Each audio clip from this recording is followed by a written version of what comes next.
subscribe.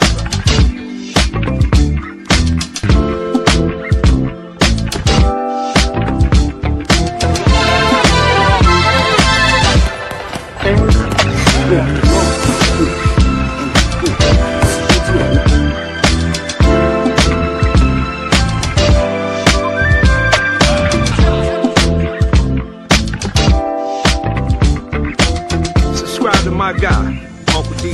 Tell him Big Bass sent you. Justice Clarence. I'm an attorney here in Houston, Texas, an advocate for black men, largely because I am a black man. I'm a black father. I have black sons. Hey, man, I do what I do.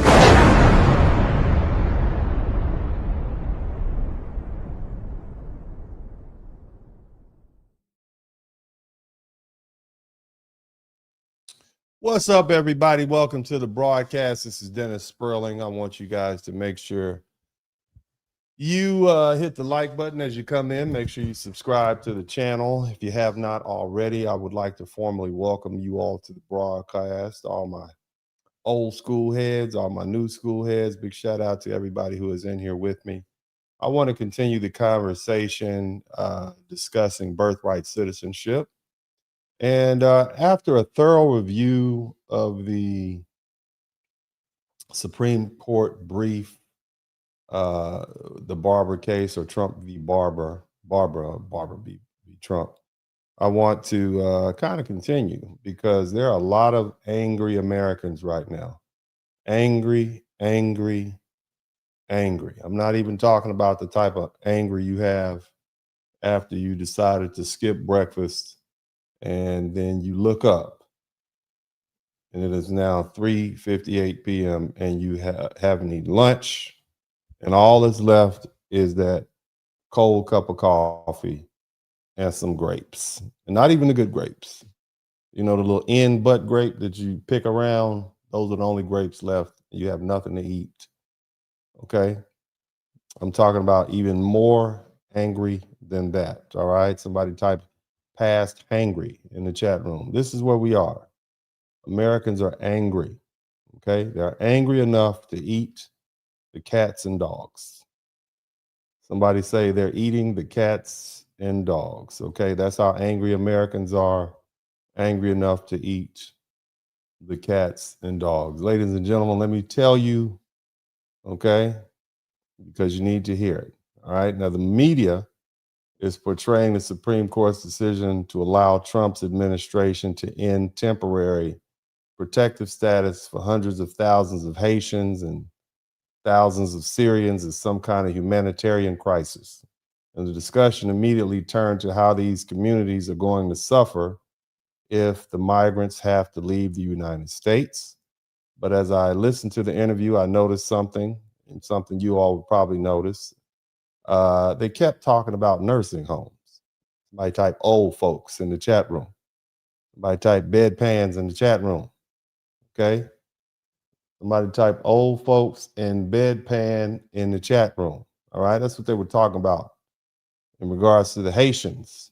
Okay? And these migrants or immigrants. They kept talking about staffing shortages. They kept talking about businesses. They kept talking about restaurants. Okay, talk about mud pies. Okay, that's what they were talking about. They kept talking about who's going to take these jobs if we get rid of our Haitians. Okay, if the Haitians are forced to leave, who's going to do these jobs? Now, I want you to think about that. They weren't spending most of their time talking about Haitian culture. They weren't talking about the dignity of the Haitian people.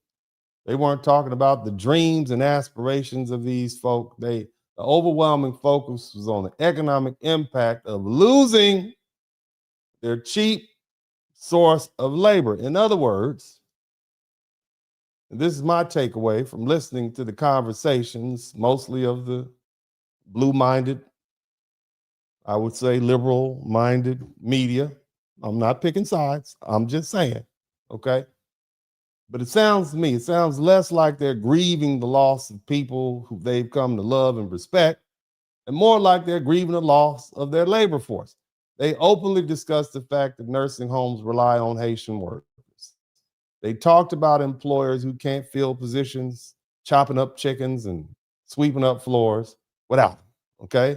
They talked about communities depending on them to perform the work that many Americans either don't want to do or would demand significantly higher wages to do. Okay. We'll clean bedpans for the right amount of money, won't we?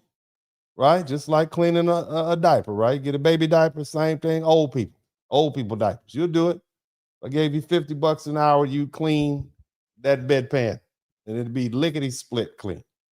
So when I step back and I look at this objectively, I can't help but ask, is this really about compassion for Haitians and immigrants, or is it about preserving access to large pools of relatively inexpensive labor? Somebody say, in the chat room, because that's what I heard. I heard concerns about who's going to change dirty old people diapers. I heard about nursing homes. I heard about who's going to cook our food and clean our houses. I heard concerns about who's going to fill difficult, low-paying jobs. And I heard concerns about staffing shortages and economic consequences of this workforce disappearing. And if this is where I think people, well, let me say, I think people need to stop confusing compassion with dependency. Okay. What I heard wasn't a conversation about protecting Haitian families and humanitarian style stuff. What I heard was anxiety over losing a workforce that performs all this menial tasks that many folks don't want to do and would never accept. And in my opinion, that's not compassion, that's economics. That's not unconditional love. That's not even respect. That's reliance on inexpensive, cheap labor. And this is why I often say that what people call liberal compassion, okay, it deserves a closer look. I mean, we need to give it a good eyeballing, okay, because it sounds compassionate, sounds empathetic, sounds like they're standing up for vulnerable people. But if you really listen to the conversation, the emphasis isn't on the individual, it's on the individual's what the individual produces. It's on the labor, it's on who's going to keep the nursing home staffed, who's going to fill these difficult jobs, and who's going to keep the labor costs down. That's what it sounds like to me. Okay. I don't know. Maybe you find something different, but that's what it sounds like to me. Now, here's the thing. That's a contradiction. Clearly, it's clearly a contradiction. And we need to talk about that. And I think today is a great day to do it. Because, see, the very people who claim to be champions of immigrants spend more time talking about the economic inconvenience of losing them than they do about actual people themselves. Now, they'll throw a story in there about, oh, they're going to go home to a tragic place. They might get kidnapped. I get that. But in my view, overall, that's a form of exploitation wrapped in language of compassion. It isn't loud or obvious. It isn't the kind of prejudice people usually associate with bigotry. It's quieter than that. It's the same thing that liberals did to black people back in the 60s and 70s and 80s and whatever. Okay. It presents itself as empathy, but underneath, it's a discussion about maintaining access to a workforce that keeps certain industries operating at lower costs and thus increase the profit. Now, you can agree or disagree with immigration policy. That's a separate debate. But if we're going to be honest about this conversation, let's at least acknowledge what discussion we're centered on. It's centered overwhelmingly on labor and economic consequences of losing that labor. And to me, that's the real story. And the concern being expressed, is well, let me say it like this. We're gonna they're not saying we're gonna miss our Haitian neighbors. They're saying who's gonna do this work and how much is it gonna cost to replace them. And that's a very different conversation than the one many people think they're hearing. Okay, now that's on TPS. Somebody type temporary in the chat room. Somebody type T stands for temporary in the chat room. Somebody type T stands for temporary in the chat room. Okay, so that's TPS. Okay, because we got 2 back-to-back rulings related to immigration recently. Now, the other thing is the birthright citizenship. That ruling came down, and you know we can look. What we can expect now from the current administration is pretty simple. If the Supreme Court has locked in birthright citizenship, then the fight shifts from the baby to the pipeline. Okay, somebody type from the baby to the pipeline. All right, and Trump's administration's backup plan isn't to relitigate the same issue tomorrow. It's not to go after the machinery, or really, what we're going to do is we're going to go after the people that make birth tourism possible. And so the DOJ has recently reported, or it's directed its prosecutors to prioritize birth tourism investigations with DHS. And Reuters reported that potential charges may include visa fraud, money laundering, identity theft, aggravated identity theft, and healthcare fraud.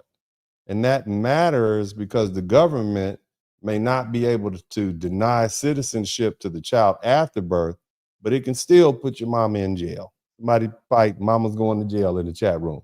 They can prosecute the adults, they can prosecute the organizers, they can prosecute the facilitators and the travel operators, and document the handlers and the business networks that help foreign nationals lie and cheat and steal their way into our country for the purpose of giving birth. Again,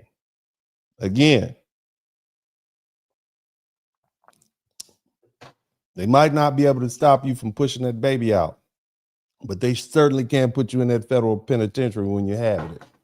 You and that baby locked up. Somebody type jail baby in the chat room. Somebody type jail baby. Jail baby. Born in a jail. Okay? And so that in itself should act as a deterrent. Now, and this problem is real. This isn't some made up talking point. The Department of Justice has prosecuted baby tourism operators before, including a Chinese national who pled guilty in 2019 to running an Orange County birth tourism business that catered to wealthy pregnant clients, and Chinese government officials charged them tens of thousands of dollars just to help make sure they can give birth to their baby in the United States, so that their children would have U.S. citizenship and all those rights. And so Reuters also reported in April 2026 that ICE launched a new effort to uncover birth tourism schemes focused on the whole network that allegedly helped these pregnant women lie on their visa applications just so they can get U.S. citizenship for their U.S. born babies. Now, the Migration Policy Institute puts the issue very plain. Giving birth in the United States while on a temporary visa isn't in itself illegal, but obtaining a visa solely to secure citizenship for a child amounts to fraud, and it can make the person inadmissible. So what should Americans do? Somebody type, what we gonna do in the chat room? What we gonna do? Well, expect more prosecutions, expect more scrutiny of visa applications, expect more questions at the consulate and ports of entry, expect the government to target maternity hotels and operations and coaching networks and false itinerary schemes and fake medical paperwork and shell payment arrangements and package deals marketed overseas as come to America, have a baby, get the passport. Expect the Department of Justice to treat these cases less like isolated immigration violations and more like organized crime. And that's a real shift. They're going to start treating pregnant women like Pablo back in Medellin or something like that, like the mob. And the Supreme Court may have said that the child is a citizen, but the Department of Justice is saying the route used to create that citizenship is criminal. And the numbers explain why the administration sees this as urgent. Pew Research found that in 2023, unauthorized immigrant mothers and legal temporary immigrant mothers had 320,000 babies in the United States. That's in 2023. They dropped over 300,000 babies. That's 9% of the US population. That's 1 year. Okay? Now, Pew also said that if under Donald Trump's executive order, 260,000 of those babies wouldn't have even qualified as citizens under Trump's executive order if it had went into effect. Why? Because neither the parents were American citizens, or they were here illegally. So think about that. You got 250,000 illegal babies in here. Somebody type illegal baby in the chat room. And babies are illegal. That's an unauthorized baby. That's what they were saying. Now, Axios reported that the federal estimates of birth tourism is uncertain, but they said it's about 20 to 26,000 annual births from tourist visa holders alone. And if someone thinks that number is small compared with total U.S. births, it's still major. It's still a major enforcement issue because each case represents a direct attempt to skirt and convert physical presence into permanent citizenship status. Because once you drop that baby, right, you drop that baby off, then you can turn back around and apply for citizenship, etc. Okay, and that's why this section matters after Trump v. Barber. And the government's only practical option is to fight before the birth, before entry, before fraud, and before people disappear into the interior. They get lost in the sauce. And if the court says the child born here is a citizen, then the administration has to make it a lot harder to get here under these fake and false pretenses. Okay. Now, the next battlefield is not going to be constitutional. It'll be visa fraud, the screening at the consulate, border enforcement, and worksite enforcement, and sanctuary policies, and criminal prosecutions of birth networks. Okay. Now, what did I say earlier? I said temporary means temporary, but a lot of people seem not to understand that. So what we're going to do is we're going to look over a little video footage because I think it's important. And again, a lot of Americans are angry. Somebody type angry in the chat room.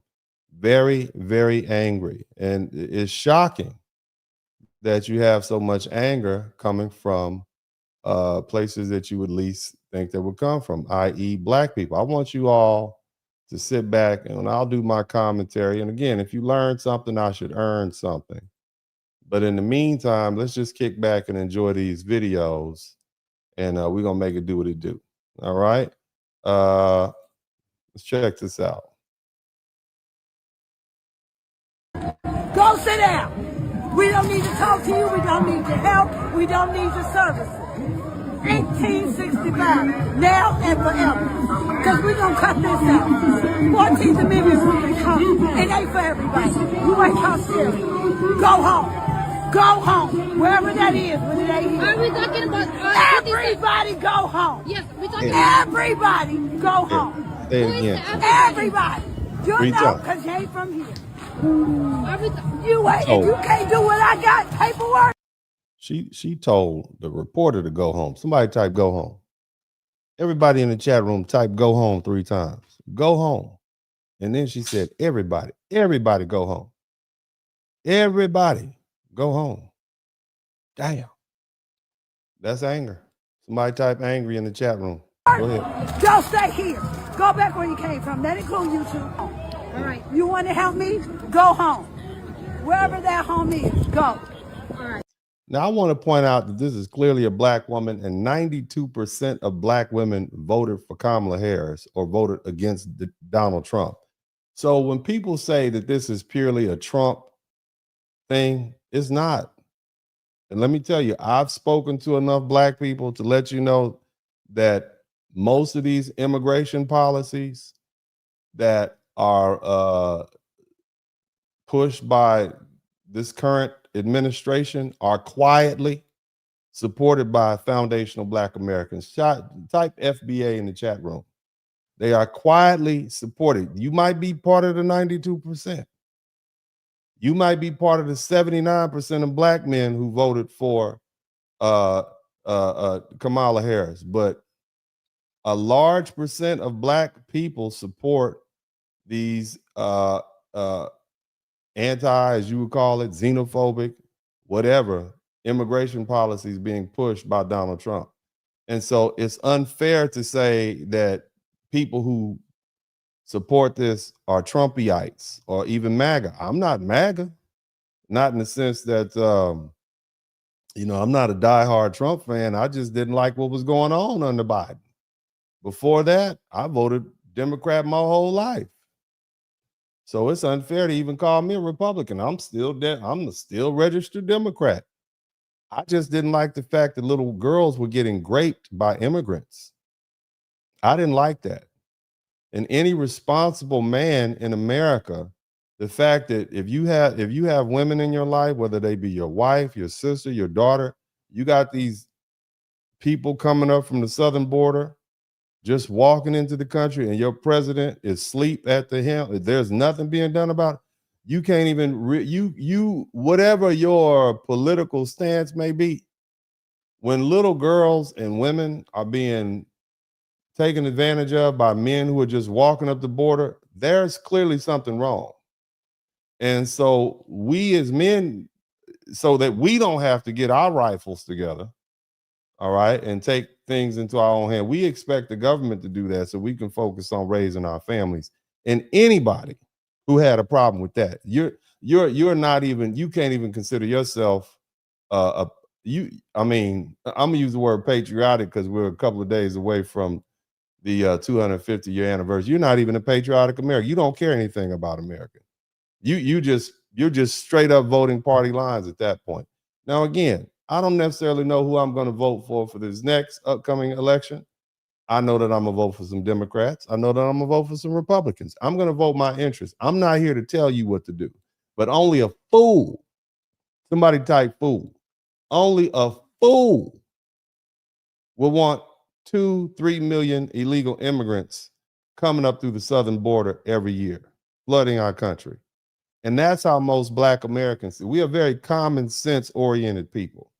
I can't speak for everybody, because when you're dealing with black immigrants, they see the world through an immigrant gaze. They don't see the world through a foundational black American, heritage American gaze. We don't have anywhere else to go back to. We're not here just to make money and leave. We're here, we've been here, and we're going to be here. Okay? So this is our country. We don't have anywhere else to go, and we don't want it to get flooded with people who take advantage. All right? I just want y'all to keep in mind. Now, again, I will never tell you all who to vote for. That's not what I'm here to do. I'm really here to give you the cold, hard facts. I just simply gave you my rationale. I was willing to put aside my own Democratic bias and vote for Trump because I didn't want to see any more little girls and women getting taken advantage of, and somebody had to do something. And the only reason we're not dealing with it now, is because Donald Trump has the Marines on the border. Somebody type U.S. Marine Corps. That's the only reason. And shout out to Fire for Effect. Thank you for being the first person to contribute to the super chat. Anybody that thinks it would have been a good idea to vote for Kamala Harris, seeing what Joe Biden did, we would have another 8 million immigrants. We would have more grapes, more little women, more little girls and women being taken advantage. I mean, if you voted for Kamala Harris, knowing that she was going to keep the borders open like that, you're an idiot. You're just a straight up idiot. And I don't want to be that strong. And I know people voted for Kamala Harris, but I'm saying you know what? That would not have been a smart idea. Where would we be right now with another 8 million immigrants? Because you know the governor of Texas is going to send them up to Chicago. Where would Chicago be? Where would DC be? Where would New York City be? Is that how you want to live? I'm just pointing it out. This is what I saw that drove me to vote for Donald Trump.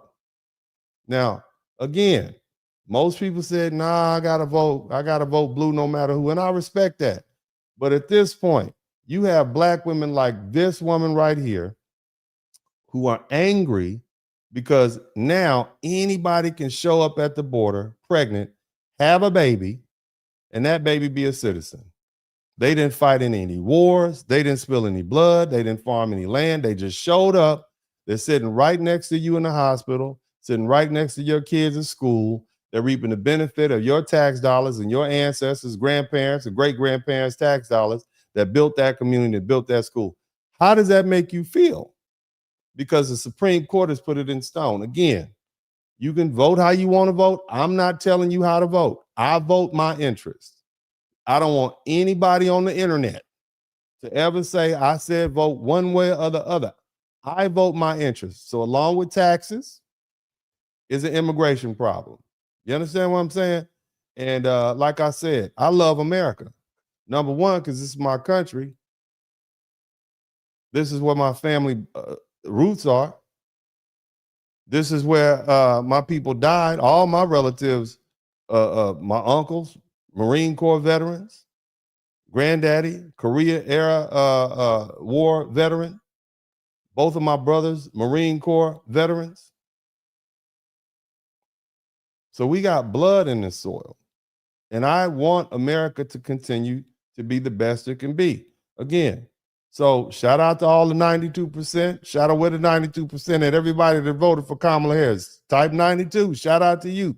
And you see this woman, she's probably one of them, more likely than not. But I'm going to let the sisters finish speaking. But this is the anger that Black Americans have. And after they found out that the Supreme Court said, you know, hell with the 14th Amendment just for Black people, we're gonna let anybody who comes up here. This is something we fought and died for. All right? But let's let it finish. You want to help me? Go home.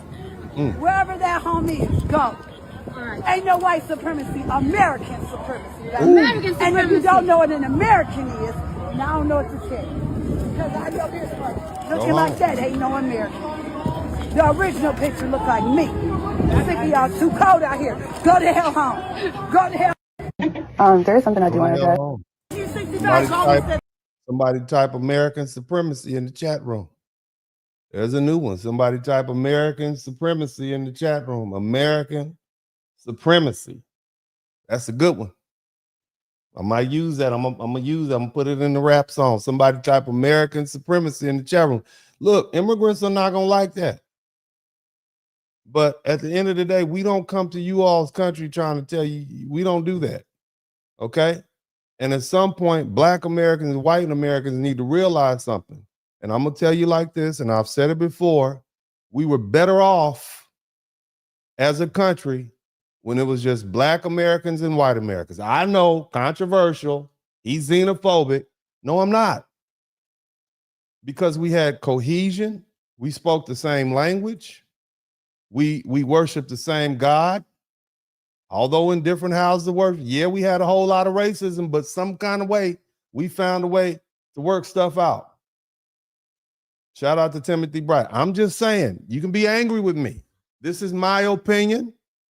Okay, in my opinion, we had a lot. We fought wars together.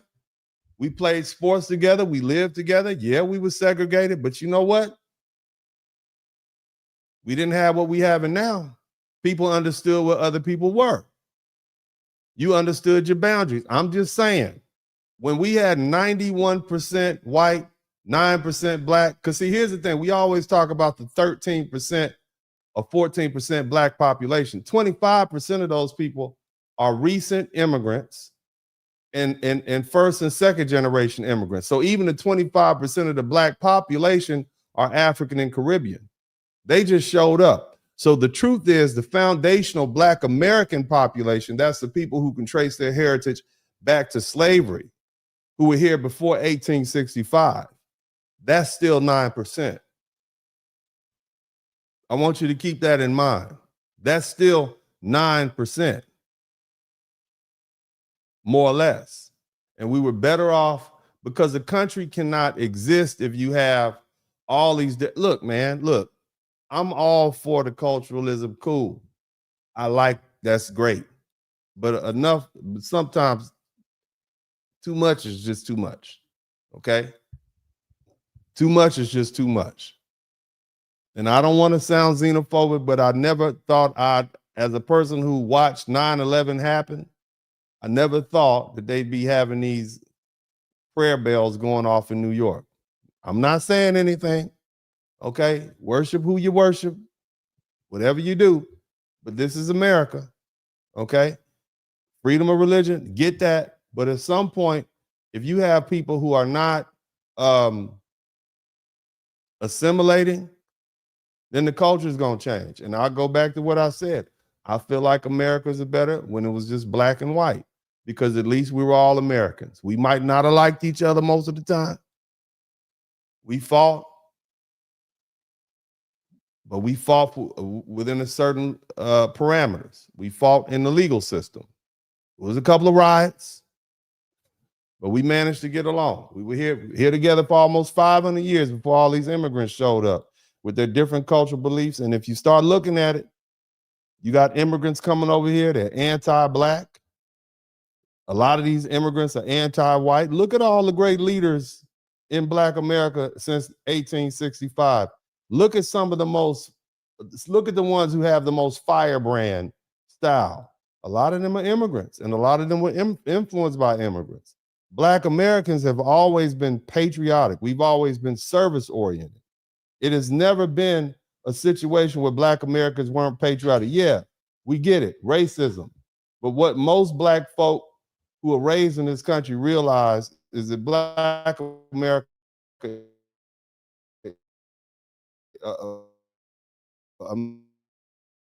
America's, it's just part of the ethos. Racism is not going anywhere. You're not going to change anybody strongly held. That's how they feel, and it's not going anywhere. But we still manage to work around that, because in my opinion, and again, I'm just kind of going off on the tangent, in my opinion, racism is like the weather. You can't stop somebody from being prejudiced. I don't really care if anybody likes me or not. And that's really the most American thing you can be.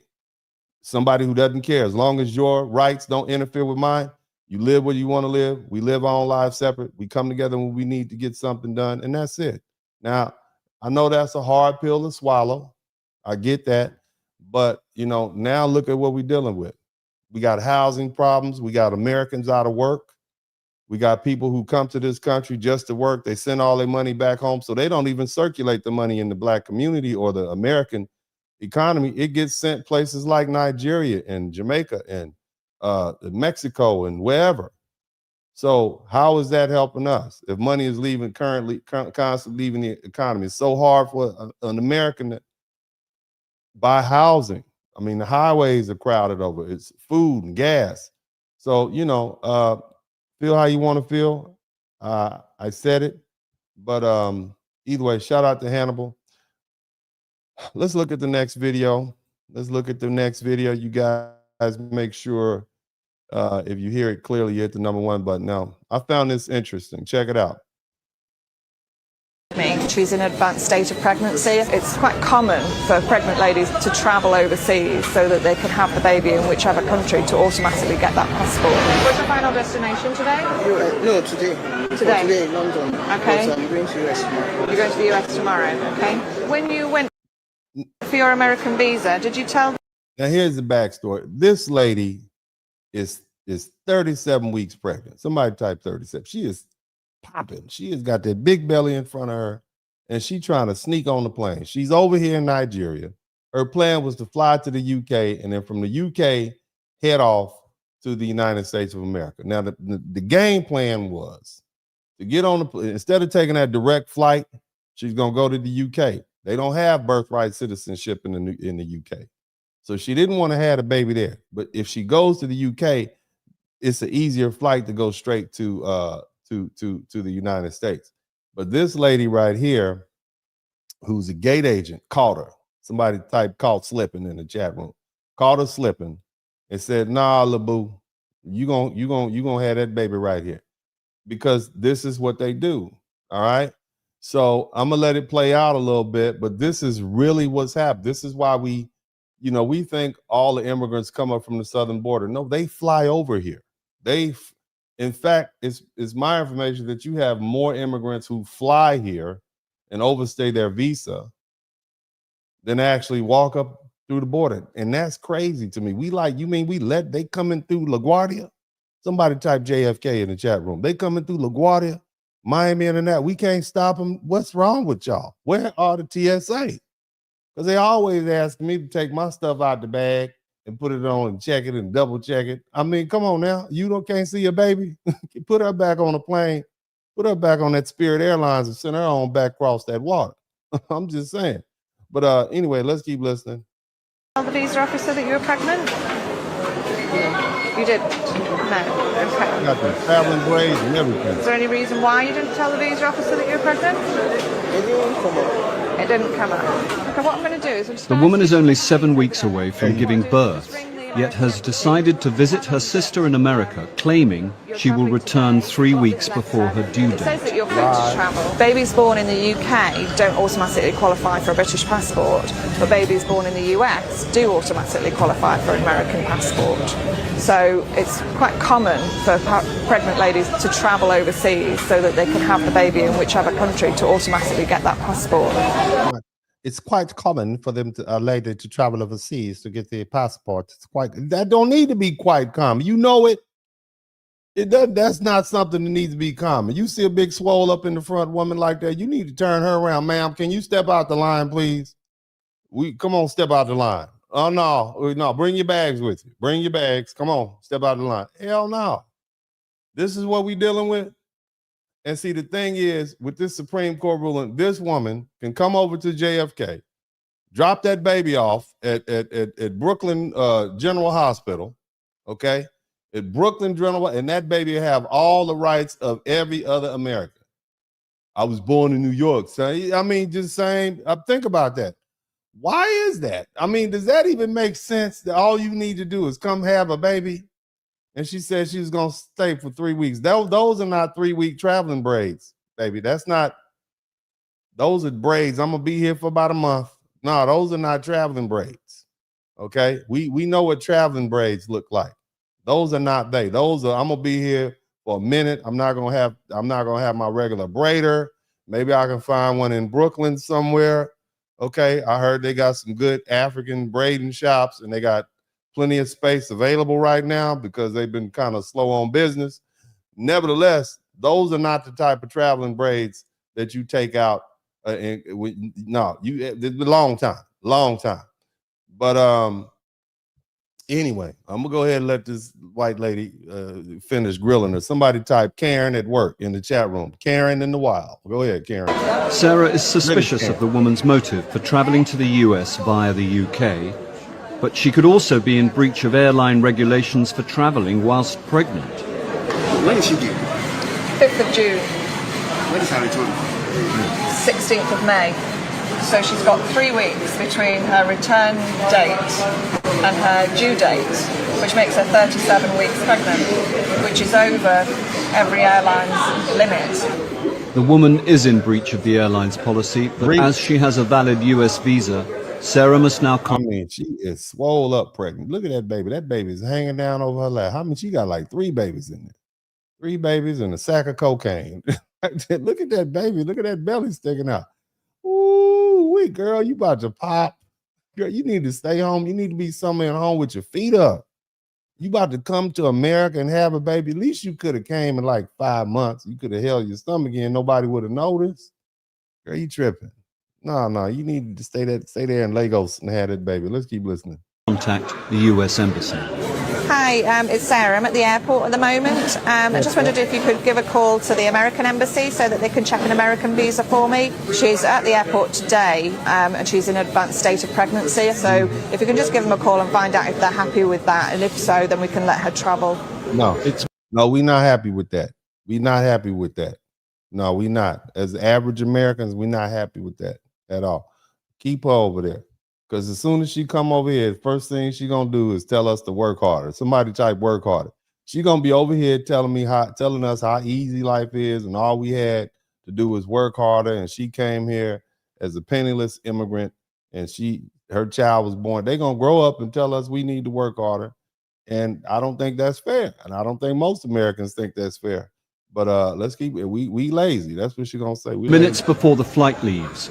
But whether or not the pregnant woman will be on board is up to the US Embassy. Right, okay. All right, I'll do that then. Okay, thanks so much. All right, thank you, bye-bye. Say how that conversation. Where are you coming from? Nigeria. All right, hold on. Let me check my paperwork. No, go on ahead and send them back. We don't have any room now. She'll have to come back. She can reapply next year, not today. All right, somebody type work harder in the chat room. Okay, that was the American Embassy, and they want to speak to her today. The flight will be leaving without the pregnant woman. Now Sarah must tell her the news. So what I've done is I've contacted the visa man and explained your situation. What he'd like to do is can you go back to the embassy here in Lagos, show him all this paperwork, and he'll want to speak to you. I'm sorry, I know it's frustrating, but if you can go back to him. Tell her, Sarah. Tell her the truth. Sarah, the type to deliver it. Okay, your husband was checked in at 3:30 and he is now dead. And we need to make accommodations for your payment. It is now you owe us £37,000 for his operation preceding his death. That's Sarah right there. Sarah is cold-blooded with the game. Go ahead, Sarah. Because, Madam, no, please don't beg me. Please don't beg me. No, Madam, please don't beg me. I will not cut your bill. You need to pay your bill you make before you leave, or we will confiscate all of your belongings, and we won't be able to transport your husband's body to traditional burial grounds. So please make accommodations, and we will have you meet with the head manager in the office shortly. Thank you.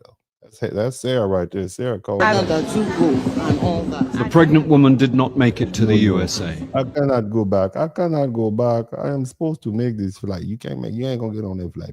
Please, if you will, please don't beg me. No, I cannot make this flight. I must go. My sister is waiting for me. My brother, my sister. No, man, I feel bad for her. But you was trying to scam us. You know he's trying to scam us. That ain't cool. You're wrong for that. Go ahead, finish, Sarah. Tell her. When she failed to turn up at the American embassy, her visa was cancelled. Oh, she didn't go to the American embassy. So she was like, you know what happened? She called whoever it was and gave her that little fake visa. And they said, no, don't come here. My boss is here. You will get me fired. Don't come. And so she just said, and didn't even show up. That's what happened. That's what's going on. It's a lot of scammeration going on. That's my word. Nobody else is allowed to use it. Scammeration. It's a lot of scammeration going on in some of these places where people are passing out visas. It's not cool. Not cool at all. But again, before you feel sorry for her, I want you to understand the mentality of a lot of these folk. Because it's easy to be empathetic. It's easy to be empathetic because there's a pregnant woman. She just wants come to America for a better life. And, I'm sure she's going to work real hard, changing bedpans and all the stuff that we need, liberals need that cheap labor for. But it's just beginning to be too much. And see, the thing is, again, when they come over here, they get real arrogant. And I'm not talking about all black immigrants. I love my Nigerian doctors. Let me stand up for my night. If you a Nigerian, I like y'all. Y'all know everything. You hear me? I coughed 3 weeks ago and a pimple formed on my head. Oh, you have a TBS 785. That's what that is. They know everything. I love a good Nigerian doctor. I love them. Happy you're here. Okay, especially when they fine. I like me a fine, thick chocolate. They thick all the way at the ankles. I like to look at them. I don't touch. I'm married. They fine. I like a thick Nigerian. They strong too. They got them strong hands. I like that. Feel like I'm being gripped by the mother hand when they grab you. Okay, upside your head like that. I like that. Don't give me. I like Nigerian. I trust them. I trust the Nigerian doctors know every damn thing. You hear me? Every day, just know everything. Love them. Now, I don't want them to teach me math or science in the college because I don't understand what they're saying. Okay, but okay, I'll be mad because I'm like, y'all taking up all the jobs in you taking up all the positions in the medical school. But damn it, they are excellent. So shout out to Black Excellence. I love me some Nigerian doctors. Okay, that's different. We're gonna keep them. We're gonna keep all the thick Nigerian women, all the smart doctors. We like them. Okay, we gonna figure out a way. I believe in the melanin now. I tell my sons all the time, go get you a woman of African descent. Forget what I'm saying on the internet. Okay, don't worry about that. Get you a fine woman of African descent. Get you a fine brown woman. I don't care. She can be from the motherland. We likes the melanin. Somebody type, we like the melanin. We just don't like that attitude. Okay, I don't like that attitude. I don't like. If you Caribbean, you're a Caribbean chick from Jamaica. We like the melanin. We just don't like the attitude. If we can keep the melanin and you keep that attitude, fine. I tell my sons, I got 3 of them. I got light. Look at them over there. I got Roman, Dennis, and Elijah over there. I said, get you a fine. That's the little one over there. He real light skin. I told him you need to get you a pretty black girl so you can even out that color. You yellow. Okay, you don't need to get a yellow girlfriend. I'm sorry, I shouldn't say that. My bad. Light skin. You don't need a light skin. 2 light skinned people don't need to be together because they'll never get along. Tried it, it didn't work out. But that's a long story. But the bottom line is you need to get a woman of African descent. Now, I'm gonna be honest. Now I'm not gonna, beat it up, okay, with this. But yeah, so not all Africans and not all immigrants are tethered. Some people come over here, they work hard, and that's cool. Okay, we like that. Add on to the Black excellence, don't take away. But some of them are just, they show they complete and whole hind parts. Okay, and that's the problem that we have. Okay, and these ones, somebody type dirty Black American. These are the ones, right? Somebody type work harder. These are the ones that we don't get along with. These are the ones that make it hard for everybody. Let's keep listening. I came to talk to my Black Americans on TikTok. Now, I know that you guys are very relevant. Anybody on TikTok, including myself, I am very relevant, and so are you. Thank you. But here's the thing. You have a reach, right? You have a reach that your content and what you say reach other people. So I came to talk to you folks today. What's your problem with migrants? You mean the way that I see you guys treating the Haitians? What's your problem? You realize that you treat your slave masters that have enslaved you for centuries better than you're now treating the Haitians. Why are you so mad at them? Because they came here and they work hard to achieve the things that they have while you lazy fucks sat on the farewell welfare system because your grandmother, mama, and everybody else was brought up on it. The people, just want to know. Because the majority of you that I see singing praises to that orange fuck, that's what you're on. Living in the projects. Majority of the Haitians don't live in projects. Click that. They do not. They work hard to live in good apartments for their kids. Let me know when y'all ready for me to yell. I'm doing my best to let her speak because y'all have told me you don't want me talking over the people who are speaking on the videos that you could go right to TikTok and see yourself. But I'm gonna let her keep speaking and y'all can keep yelling at her in the comments section, but it's not the same. But I'm gonna let her go ahead. I'm gonna let her go ahead. Go ahead, ma'am. Keep talking because they don't want me to interrupt you. I want you to keep talking. Go ahead. But Mr. Trump, here's the thing, Mr. Trump. Once those migrants go home, I want you to take off every single one of these evil fucks off of the welfare system and take away their Obamacare too, sir. Ooh, Obamacare. Any one of these able-bodied fucks that is talking their Mr. Trump, I know you listen to me. Take away all their welfare from them and let them go clean in the nursing home, sir. No, Mr. Trump. They wanted you to get rid of. Thank you, sir. You're getting okay. All right, you're doing what they asked you to do, sir. But make sure that all those fucks are in the nursing home working and cleaning the shit. Now, let me know when you all are ready for me to respond. Let me know if you want me to respond. Somebody type say something in the chat room. Okay, it's like when you out with your boyfriend and he just standing there being quiet and you having to go back and forth with somebody and she don't want to say nothing. Or fellas, when you at your baby mama's house or your new girlfriend's house and her family's over there and they talking crazy to you and you don't want to say nothing and you want her to step in, y'all let me know when y'all ready for me to say something, okay? Because other than that, I'm gonna be quiet because y'all told me you want me talking over the videos. But y'all got it. Y'all got it. Go ahead. Out of your people's behind. Worthless. Guys, these fucks are even more upset at people that look like me and them than they are the slave owners that have enslaved them for decades. Decades. Okay. So here's the thing. First of all, she's talking about welfare. Black people weren't even allowed to have welfare until 1965, mostly. Okay, so the majority of people on welfare are white. Okay, and here's the other thing: a large percentage of the so-called black people on welfare are people from Somalia, and I think they have the highest rate, the Dominican Republic, many of the other Caribbean islands, and many of the African countries. If you look at the top 10 people on welfare and you remove that's a large percentage. So basically, immigrants come to this country and they utilize the social services. Okay, they get a bunch of babies, and you see all the scamming and stuff they're doing. But I'm gonna go ahead and let her finish talk so y'all can get the full effect of this, because I don't want to seem xenophobic by saying anything response. Okay, I don't want to seem and y'all have told me not to speak when people are speaking. So I'm gonna let this TikTok video keep going. Why are you so mad? Because migrants choose to come here and educate our children. They're not in prison serving life sentences or any sentence at all. They're excelling. Not our fault.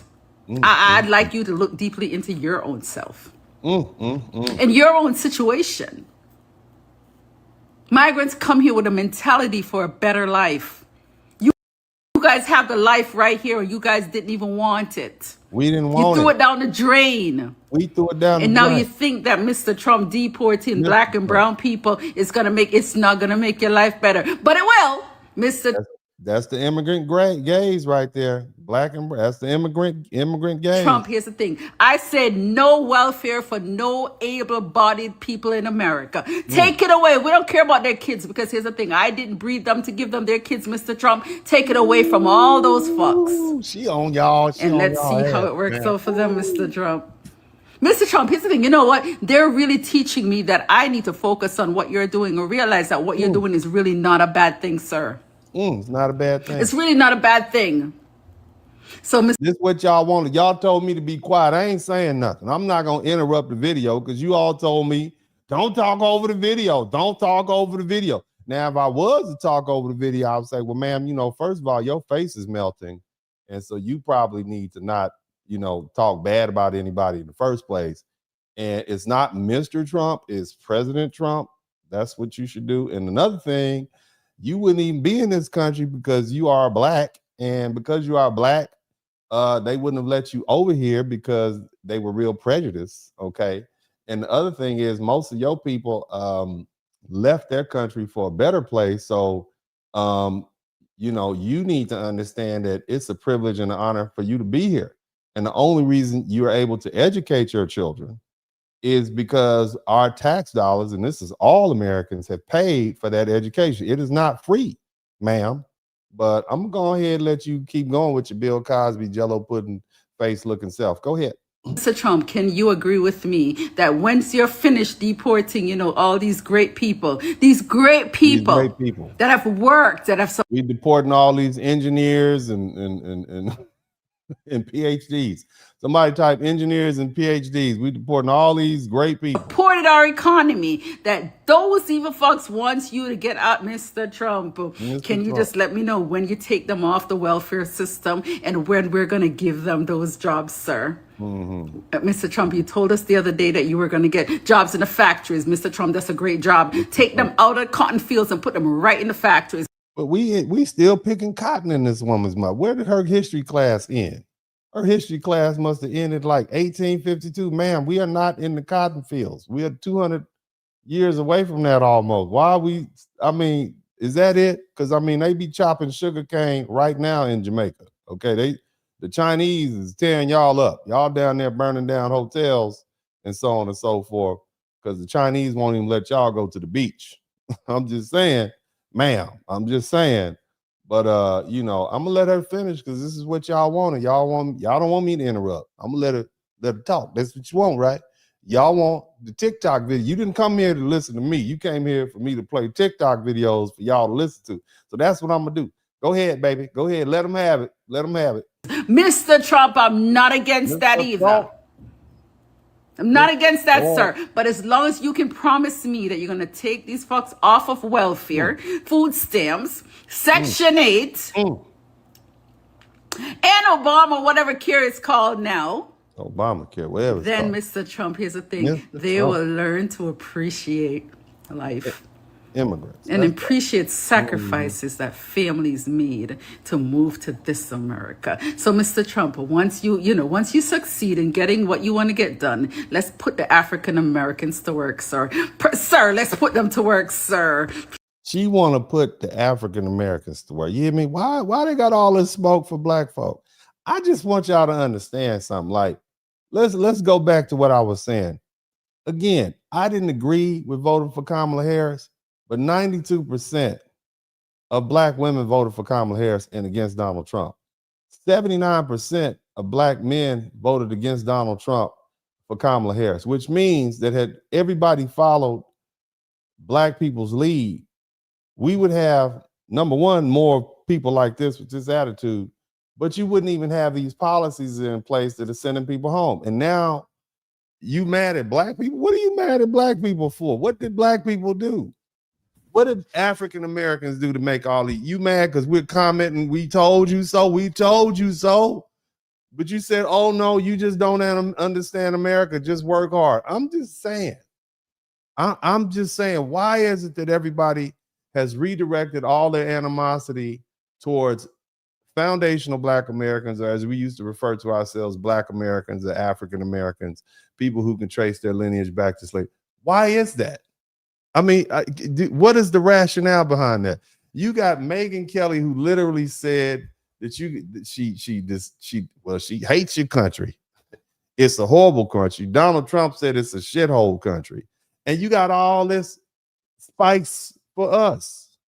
Just think about that. Look at that. It's almost like, how when you mad at somebody else and then you go pick a fight with somebody else because you already mad, because you scared to pick on the ones so you already got animosity towards this one person. So now that you're mad, you're just going to take it out. I want you to just think about that rationale. And again, I got much love for a lot of immigrants. Like I said, jokingly, I love my Nigerian doctors, man. I love, brilliant people, and I'm comfortable. I love the blackness, but this attitude makes it difficult for us to be with you all. It makes us difficult for us to exist with you all in the same space, because it's not like you all moved to Utah and wanted to hang out with white folks. Y'all moved places like Houston, DC. You moved places like Dallas. You moved to places where we are. And then you have this attitude, and you don't think just because you don't voice it, you don't think we can feel that. We black Americans are specialized. And our antennas go up, and we can tell when people don't like us, whether it's because of racial beliefs or whatever. This is how we survive. This is part of who we are. This is why we're so successful in this country. What's understood don't need to be said. You don't think we can feel the animosity even before you all got so bold and start voicing it? But again, this is what you would have got more of this if Kamala Harris came into office. So I'm gonna let her finish speaking because you all said you don't want me to say anything. So I'm gonna let her go ahead and talk. Make sure you hit the like button if you haven't already. All my wrench mob people, make sure to let me know what the like count is. Okay? Season, thank you very much. Thank you, sir. Thank you. Thank you. Thank you very much. And isn't that something, man? I mean, just the golly. What did we do to her? Shout out to Big Easy. What did we do to her? Why are we being targeted? What do we do? I mean, you angry with Black Americans? What did Black Americans do? Is Trump and his administration are putting you out? Well, you mad at Black Americans for saying, see, we told you so. We told you this was going to happen. We told you them people don't like you like that. You only here because we wanted you here. And now that they're angry because Black Americans are not jumping to the aid and running out there trying to save it. That is not cool at all. But I got a couple more videos. We'll let another one play. And this young lady, she dropped a few immigration bombs. I want you to hear this truck driver. Listen to what he has to say. You all make sure you hit the like button and subscribe. You are subject to removal from the country. It doesn't matter if you had a child in the United States. You either take your child with you or your child will be in foster care. And you must be a despicable mother to allow your child to be in foster care. You're not off the table. President Trump is still sending ICE to come pick you up. We have already deported over 10,000. Man said we. You work for ICE, brother? A man said we already deported. Go ahead. He dedicated to the cause. Go ahead. Let's illegal alien mothers that had U.S.-born children. Your child doesn't save you. I'm just letting you know. ICE is picking you up. That SCOTUS ruling yesterday on birthright citizenship doesn't save you. Just letting you know. Man, we're heavy and hard. He's like, look, we're going to pick you and that baby got to go. You and that baby. That's what he said. That's harsh, man. You and you're going to send the mama home with the baby, dog. The mama and the baby got to go. Everybody got to go. And then the other thing is, as a practical matter, when you deal with immigrants, and it's not just Black immigrants, it's also all immigrants. But listen to this. There are 1.45 million Black Americans unemployed. As of August 27th, 2025, according to the U.S. Department of Labor, there are 8.5 million illegal immigrants employed. 575,700 illegal immigrants. Did she say 8 million illegal immigrants? There's 8 million illegal jobs out there. We could get them jobs. Somebody type them jobs in the chat room. They need to free those jobs up. You hear that? Think about that, right? And when I say that illegal immigration, it disproportionately affects Black men with high school educations, without high school educations, or with. That's what I mean, and so I don't understand how people could be mad. You mad at Black people when we literally voted against our own interest in voting for Kamala Harris. Not me. Okay, not me. I vote my interest. Okay, but the good, wonderful, lovely Black people that didn't want to see y'all get rounded up and sent home, they voted for Kamala Harris, who would have just opened the floodgates and let more immigrants in. Now, one thing I want you all to understand is, why is it that it seems as though the Democrat Party, and I'm not telling you to vote for it, but why is it though it seems like the Democrat Party wants to let a lot of illegal immigrants in? What's the point of that? Well, we have an upcoming census in 2030. And the way in which Congress works, the more people that you have in your state, the more congressional seats that you get, more House seats, as they call them. And so that means you have more power and influence in Congress, which means your group can get together and say, yeah, well, we need another $2 billion for California. And if you have 80, 50, 80 congressional seats, then you have a big block of influence, as opposed to a place like Utah. I'm not trying to pick on Utah, because I've mentioned Utah a couple of times. And so they don't count whether the people are citizens or not. They only count bodies. And so whether you have 10 million people and 2 million are illegal immigrants, or 10 million people in all of them the cities, you still citizens, you still get counted as bodies. And that creates influence, and that influence leads to money. And so that's why the Democrats, they want more influence. And so they keep letting people come up. They busing them in and open up the southern border and filling up these different states, and basically replacing black people, because we are not cooperating.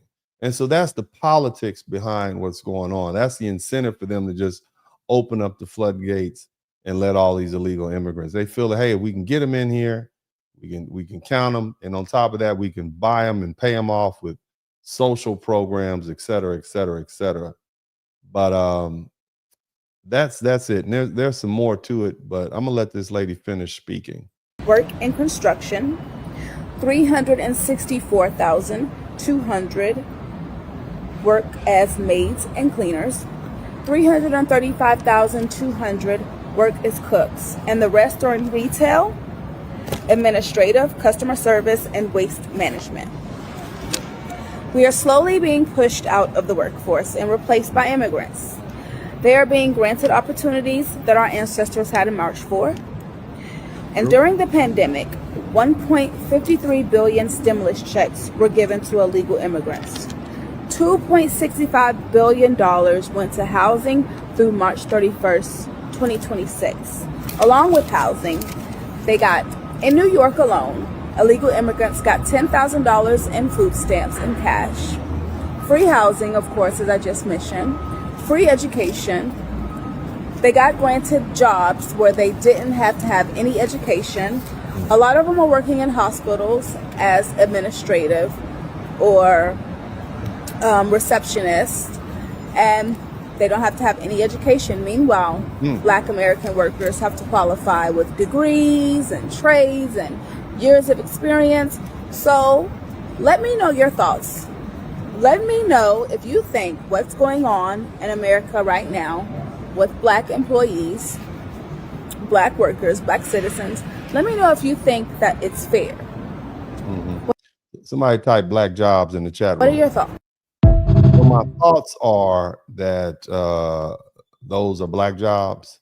That's my thought. That's my number one thought. That's the first thing that comes to mind. Somebody type black jobs in the chat room. So this is what Trump meant by black jobs. Now he's, maybe not the most, he doesn't choose his words as wisely as I would think he should, but he gets his point across.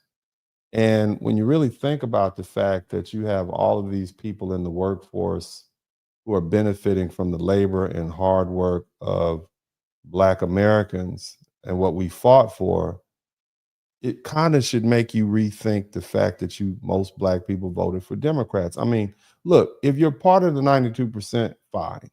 Okay, that's fine. You did what we've been trained to do. And again, I will never tell you who to vote for. I'm not going to do that. I'm not here. Matter of fact, let me say this. If you're a school teacher and your job requires that you have a strong union, you should vote Democrat. That's in your interest.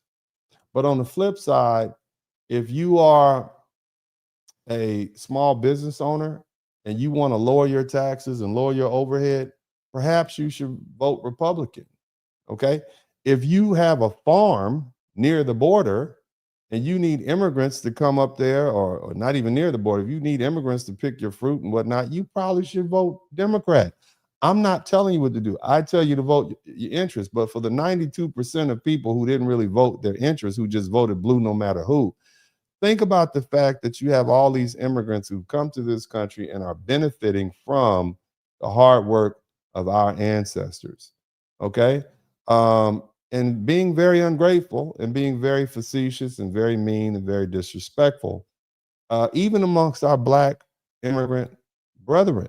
And that's unfortunate. And let me say this, foundational Black Americans don't hate immigrants. We really don't think about them. We just I mean, if you don't think about you, you know, Jamaicans, Caribbeans, we don't, you know, we don't spend our day thinking about you all. You're not something that's on our mind. You know, the Black Brits, we didn't even know there was Black Brits. You know, James Bond, okay, the you know, Düsseldorf, that's what we think when we think about Britain. We think about, you know, bad food, cold weather. For those who've been over there, we liberated them or something like that. That's it. All right. But seems like you all have us on your mind all the time. But I'm gonna let this video play so we can do some further edification, and you all tell me what you think. Out the South.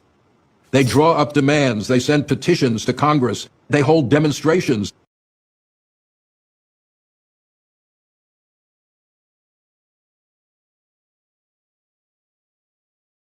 Conventions meet throughout the South. They draw up demands, they send petitions to Congress, they hold demonstrations. So yeah, this video kind of cut off a little bit, but it kind of goes into the history behind the 13th, 14th, and 15th Amendment. We're talking about all the work that the political work that Black people did to get those. And it was for Black people, it was for the people who were freed from slavery. It wasn't for everybody. Okay. And, you know, I'm just saying that I really think that if Black people really thought about what was in their interest, less of them would more likely to not vote blue no matter who, at least on certain levels. If you want to vote for your Democratic mayor, your Democratic sheriff, maybe your Democratic district attorney, I get that. But on a national level, when we're talking about national policy, especially in a time like this, when we're talking about immigration and the appointment of Supreme Court justices, you have to be mindful what your interests are. And my suggestion to you all is, again, vote your interest. Now, I got one more video, and we're going to look at the on-the-ground effect of this Supreme Court ruling. Y'all check this out. 30,000 immigrants, mostly from Haiti and Syria, could face deportation. President Trump, with backing from the Supreme Court, has pulled the temporary protected status that immigrants were. Somebody type temporary, okay? Temporary, words have meaning. Somebody type temporary. Given while fleeing their home countries. Fleeing. 10 on your side's Regina Mobley has reacted. She must be listening to Brother Tariq Nasheed. She said fleeing. Somebody type flee in the chat room. Reaction. Damn. On the Hampton Roads show, Chef Ariette Janesca wowed fans with her Haitian, African, Caribbean, Spanish, and French-inspired dishes. Janesca is also president of the Virginia Association of Haitian Americans. You've seen how... Ooh, baby, you can open that restaurant back in Haiti. I'm sure they have a place for you down there in Haiti. You can open that. I mean, it sounds so delicious. French, Spanish, and what else did she say? Haitian cuisine. That sounds delicious. You can go down there and make some of that turtle soup and turtle pie down there. But I don't want any of you all to say anything about this woman's eyebrows. Okay. None of you are allowed to say anything about this beautiful, beautiful woman's eyebrows. I will ban you forever if you speak about her eyebrows. Okay. I'm just going to say that now. We're going to go ahead and let her speak. ICE has conducted operations on other cities. Are you concerned that those types of snatchings could take place here? Yes, I'm very, very concerned about that because it can happen at any time. 2 years ago, Janesca I'm and other sorry. Haitians. You ever seen somebody and their voice don't match their face? I'm sorry, excuse me. I apologize for being petty. Somebody type petty in the chat room. So president of the Let me just play that Virginia again. Association of Haitian I know, Americans. serious. I know, but You've seen how ICE has conducted operations on other cities. Are you concerned that those types of snatchings could take place here? Yes, I'm very, very concerned about that because it can. that's such a pleasant voice. Just so pleasant. Look at, if you talk to her on the phone after you met her on Bumble or something like that. Hey, yeah, I didn't see your picture. It was kind of distorted a little bit. You know what I'm saying? Her, beautiful voice. So beautiful. Go ahead, baby. Keep talking. Can happen at any time. 2 years ago, Janeska and other Haitians met with Tenonier's side after Vice President J.D. Vance spread a racist trope that Haitians in Ohio were eating cats and dogs. Eating cats. It's disgusting. It's very disgusting. It's just straight out racist. I mean, her eyebrows go in the front and up at the out, and they so long. Look at them eyebrows, man. That's amazing, baby. You got like 2 eyebrows tacked together.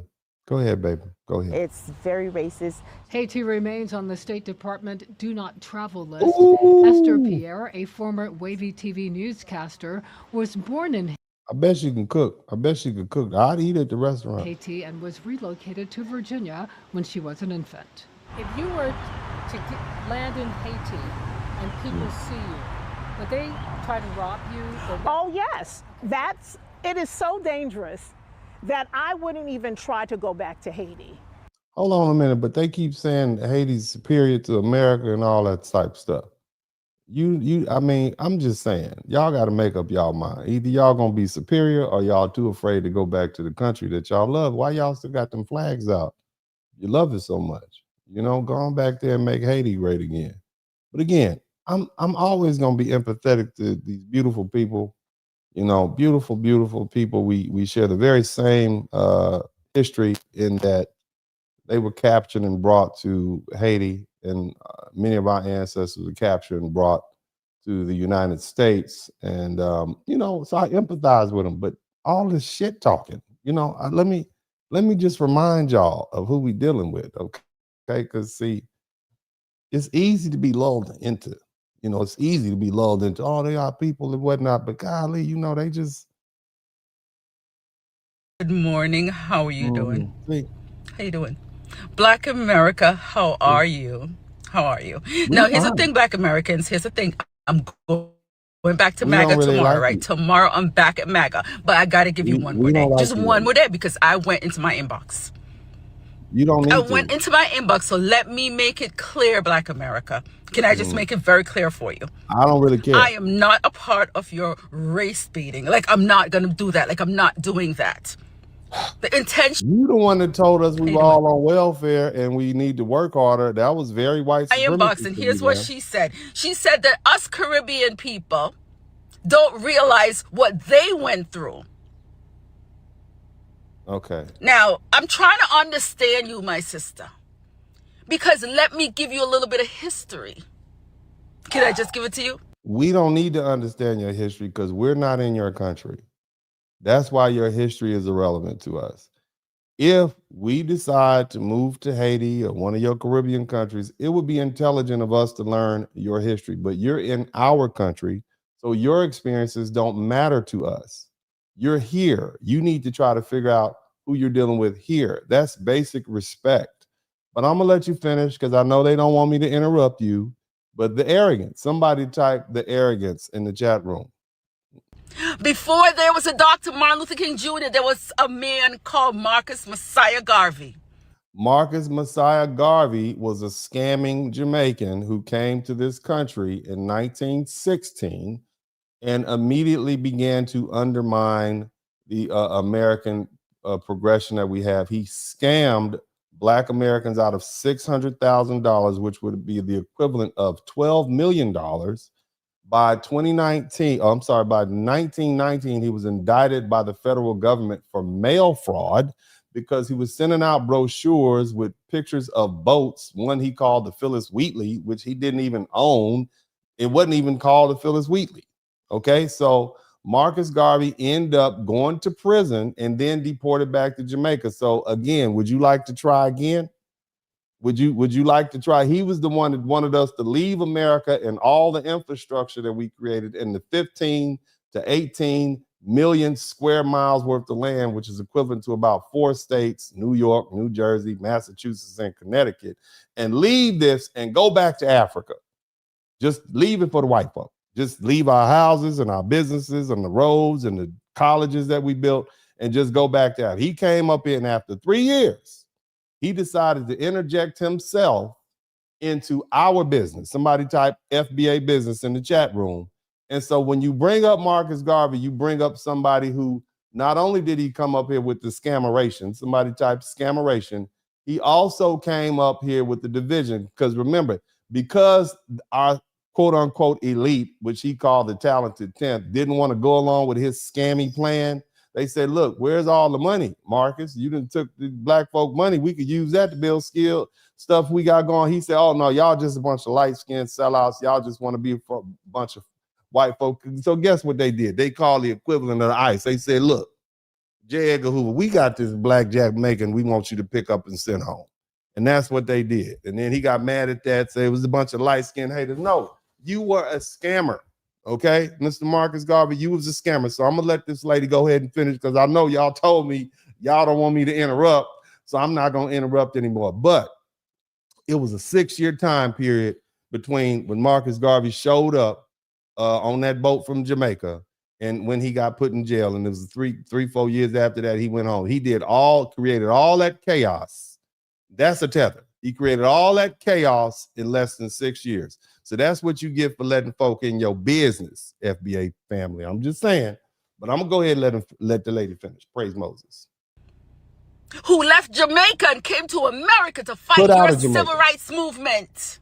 Put out of Jamaica, ma'am. Ran up out of Jamaica. That's what he did. Yes.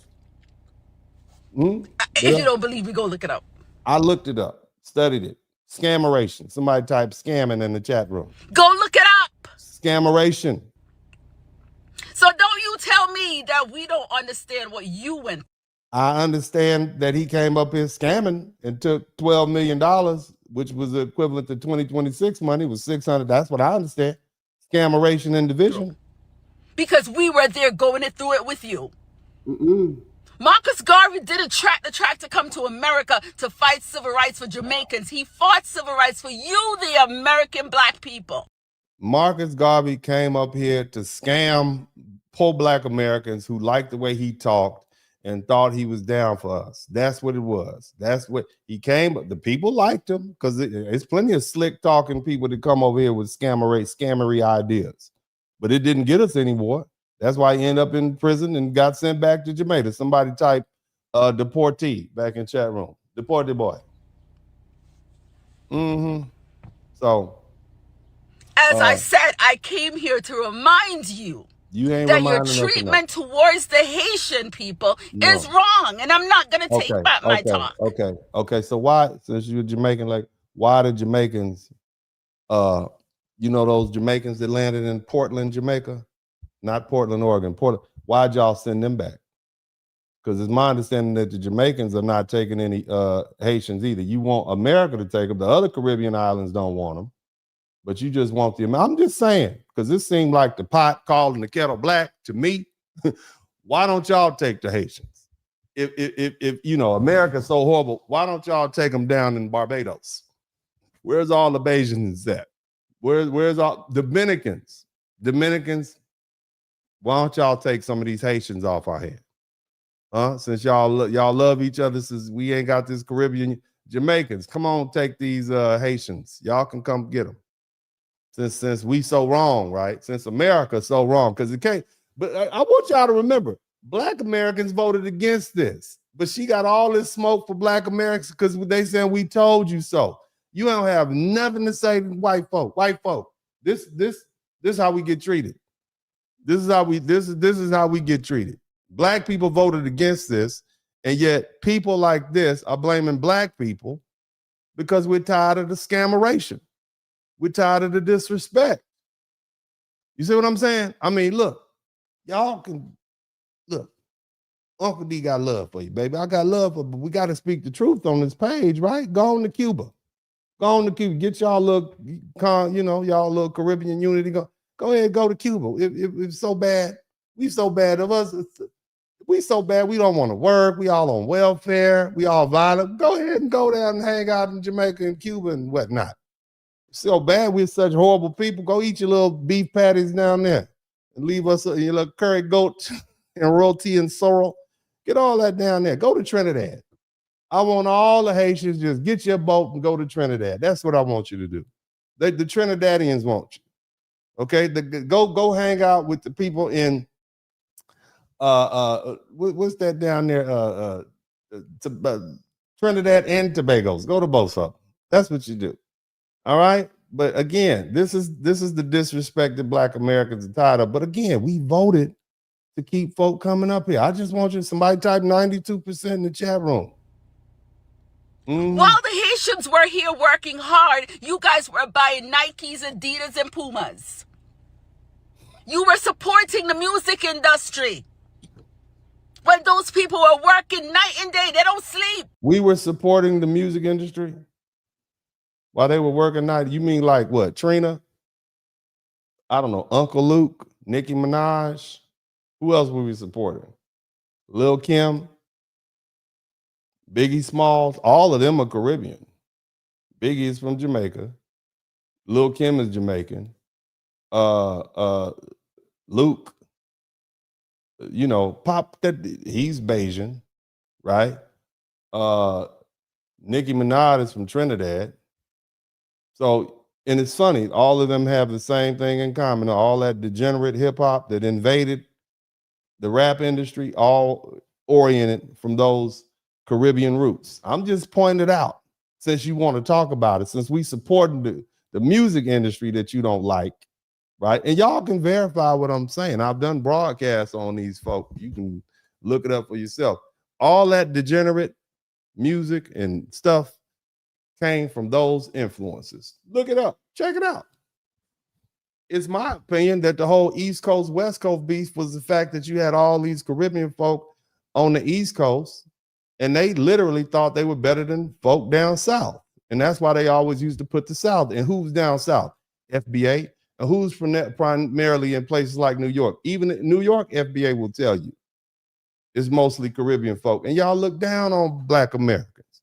How do you come to another group's country, an indigenous group of people? You come to their country and talk stuff about them. Black people would never go to Jamaica and disrespect Jamaica. We would never go places like Belize and disrespect the Garifano. I messed that name up, but we wouldn't do that. We're not those type of people. Black folk go places, be quiet. Even that issue that was going on last year in Jamaica when the hurricane hit and people were mad, complaining about how they couldn't take a shower and so on and so forth. Those are other Caribbean people complaining about the accommodations at that Jamaican hotel that ran out of food. That's not us. We don't do that. Now, of course, you know, you might not want to take a boat ride, you know, on a Carnival cruise, because unless you bring your boxing gloves with you, but that's pretty much how we get down, baby. We're going to ride there on the boat, get off there, buy something from the Indian people for a couple of hours and get back on the boat and go back and get some of that sweet lemonade, that juice that they have at the bar. We're not trying to miss the evening meal. You understand? We're trying to get ready so we can go to our special meal and not be late. You understand? It took 3 days to book it. The trip is going to be over in 7, so we got to go ahead and do that. That's what we do. Okay, we might box with you a little bit. We might. What? I can't believe where's my goddamn Newport's at. Shit. Who you talking to at the goddamn club? Goddamn 3 o'clock in the goddamn morning. You goddamn bring your ass back in here, lethal. We might do that. But we're not gonna be just disrespecting people like that, man. And that's not cool, man. But I'm gonna go ahead and let her finish. Now, do y'all like me better talking or being quiet? Because I could be quiet if you want me to. Let me know. Y'all want me to go back to being quiet? Just let her talk. I can do it. Whatever you want to do. Mm-hmm. You were getting your food stamps, your Section 8, your checks for free. You didn't realize that free comes with a price?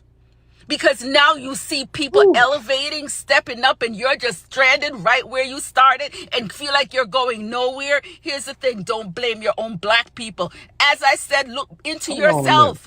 Look deep into yourself. You are not our own. You are not our, y'all would tell people, no, I'm not Black American. I'm Jamaican. I'm not Black American. I'm Caribbean. Matter of fact, y'all look down. What do you mean? Our own people. Hold on a minute. Let me look. I distinctly remember y'all saying we have our own nation. Now we are the same people. That was a good one. You tried to sneak it in on me. Didn't work. We caught that. Somebody typed, we caught that. We ain't the same, baby. We not the same. We not the same people. No. And y'all, we tried to be the same people for years, but you all said we're not the same people. That's what y'all told us. You said we have no culture. Remember, y'all told us we don't have a culture. Y'all told us that. Y'all told us, you know, we slaves and plantations. That's what you told us. And so now you low key talking about we the same people. So now I see why you're angry. You angry because we don't want to come save you like we're the same people. You want us to come jump in front of those guns. You think you better than us.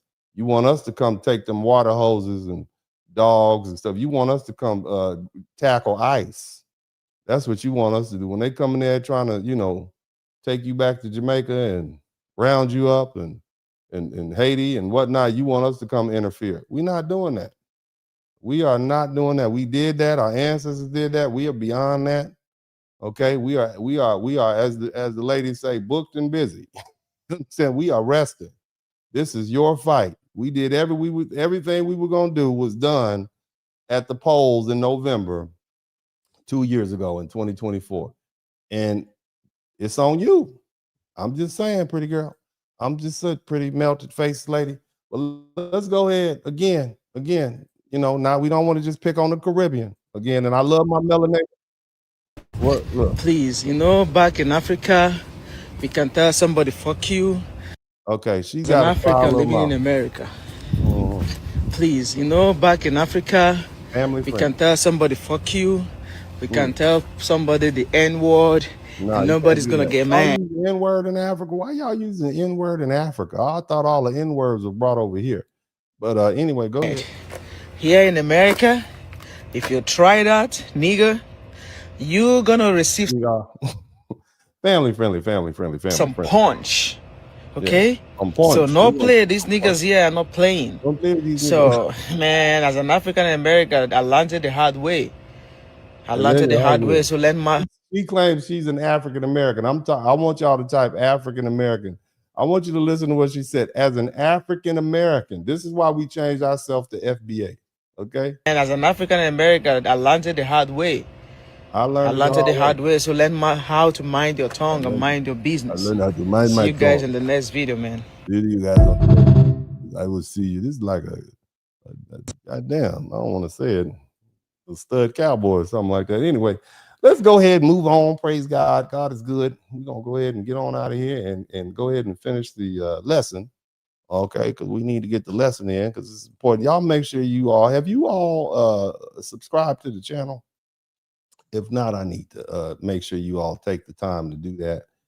Now, let's get back to this birthright citizenship fight. And my whole point that it's all just the beginning, right? But I want to kind of start with temporary, okay? Somebody type temporary means temporary, okay? Let me tell you what I think is getting lost in the entire conversation. And it's going to kind of go, we had our jollies, but the media is framing this as though something was taken away and that was supposed to last forever, okay? That's what I see happening. But that's not what temporary protected status means. The key word, again, is temporary, right? Is that, I mean, you learned that in the third grade. Temporary means what? Not forever, okay? Temporary doesn't mean permanent. It doesn't matter whether the protection lasted 18 months or 18 years or 5 years or 15 years or 15 months. Temporary means eventually it comes to an end unless it's extended. And so when I hear people say, but they have jobs, they have children, they have driver's license, they have built their lives here. My response is very simple and practical. That's understandable on a human level, but none of those things change the legal meaning of the word temporary. If you build your life around a status that everyone knows is temporary, there's always a possibility that one day that protection will end. Now, let me speak directly to my audience. And many foundational Black Americans are watching this debate with mixed emotions because we've heard very different messages over the decades. Whenever we talked about systematic racism and discrimination and unequal opportunity or barriers that affected Black Americans, many immigrants, including some within the Haitian community, would tell us America isn't perfect. Just work harder. Somebody type work harder. Work harder, stop complaining, pull yourself up by your bootstraps. We were told racism wasn't the problem. We were told personal responsibility was the answer. And now suddenly you got these same people talking about racism. It's a racist decision. And I don't really think it's necessarily racist. I just think that we want the immigrants gone. It's economical, but whatever. Maybe you think whatever you want to think, whatever. I think it's maybe a little sprinkle of racism in there. But the truth is, we all want you gone. You saying the black people are saying the black people who want you gone are racist? Is that what you're saying? Huh? But again, when we talked about what we were dealing with, the prejudice, the bigotry, the racism, you dismissed us. Again, you told us to work harder. And now that the immigration policy affects you personally, suddenly, you throwing the R word everywhere. And that's why you're seeing so little empathy from so many Black Americans in the community. They're responding with the very same advice they say we received over the years. Work harder, figure it out. And whether you agree with that response or not, that's the energy you put out there. And that's the sentiment you're hearing from foundational Black Americans. This isn't really about whether people feel compassion for Haitian families. Most of us do. We do. We don't want to see families torn apart. That's white people, Black people. We feel sorry. But again, the issue is consistency. If your philosophy has always been that America isn't perfect, but people should work harder and adapt, then don't abandon that philosophy simply because the policy now affects you and your community and your family. And see, I think there's another reason you're seeing FBAs not flooding the streets, organizing or protesting or screaming racism or whatever. It's because many years, foundational Black Americans felt like we were being treated as though our history didn't matter. Okay, we're told that our grievances were just excuses. We were lectured about work ethic, and we were told that if immigrants could come here with nothing and succeed, then Black Americans had no legitimate complaints. And instead of standing in solidarity with us, your brothers, right, the descendants of the people who helped build this country, many of you all felt, you just decided it was better to talk down to us and distance yourself from us, and you use us as a comparison to make someone else's success story look better. And so today, what you hear from a lot of Black folks is, we told you so. We told you the government policies matter. We told you the legal status matters. We told you that the color of your skin in this country matters, whether you like it or not. And we told you that the laws will change on you unless you keep up that pressure. And see, the minute Black Americans eased our foot off the gas, we lost affirmative action. You lost your immigration status, because Black folks stepped back and said, all right, you got it. Because sometimes, as my grandma used to say, you can show them better than you can tell them. In other words, they didn't believe fat meat was greasy. They thought we were just making up stuff. You got to keep the pressure on. Okay. And so now that Black Americans are resting, people, you see it folding apart. America's going back to what we know it is. Okay. Again, we told you that your circumstances can change overnight because decisions are made in Washington, D.C., depending on who the president is. And when we said those things, too many people just laughed. They dismissed us. They told us we were lazy, we were on welfare, we just need to work harder. And too many people said we were just making excuses, and now the shoe's on the other foot. And this is why you're not seeing that level of outrage from foundational Black Americans, heritage Americans, the Solon people, ADOS, whatever you want to call us. We know who we are, the American Negro, okay? But we spent decades asking for understanding, and we were told to stop complaining. So today, we're being asked to extend a level of solidarity that we don't believe was extended to us. And whether that's right or wrong is something each person has to decide for themselves. Okay, some people are gonna get down with the get down. They're gonna try to help out, but the reality is that's the sentiment. And the legal reality is even more straightforward. TPS, or temporary protected status, it was never designed to guarantee permanent residence in the United States. It was created to provide protection during some extraordinary conditions like hurricanes in the home country, and the war, disorder, upheaval. And if the government decides those protections should end, then the legal status changes.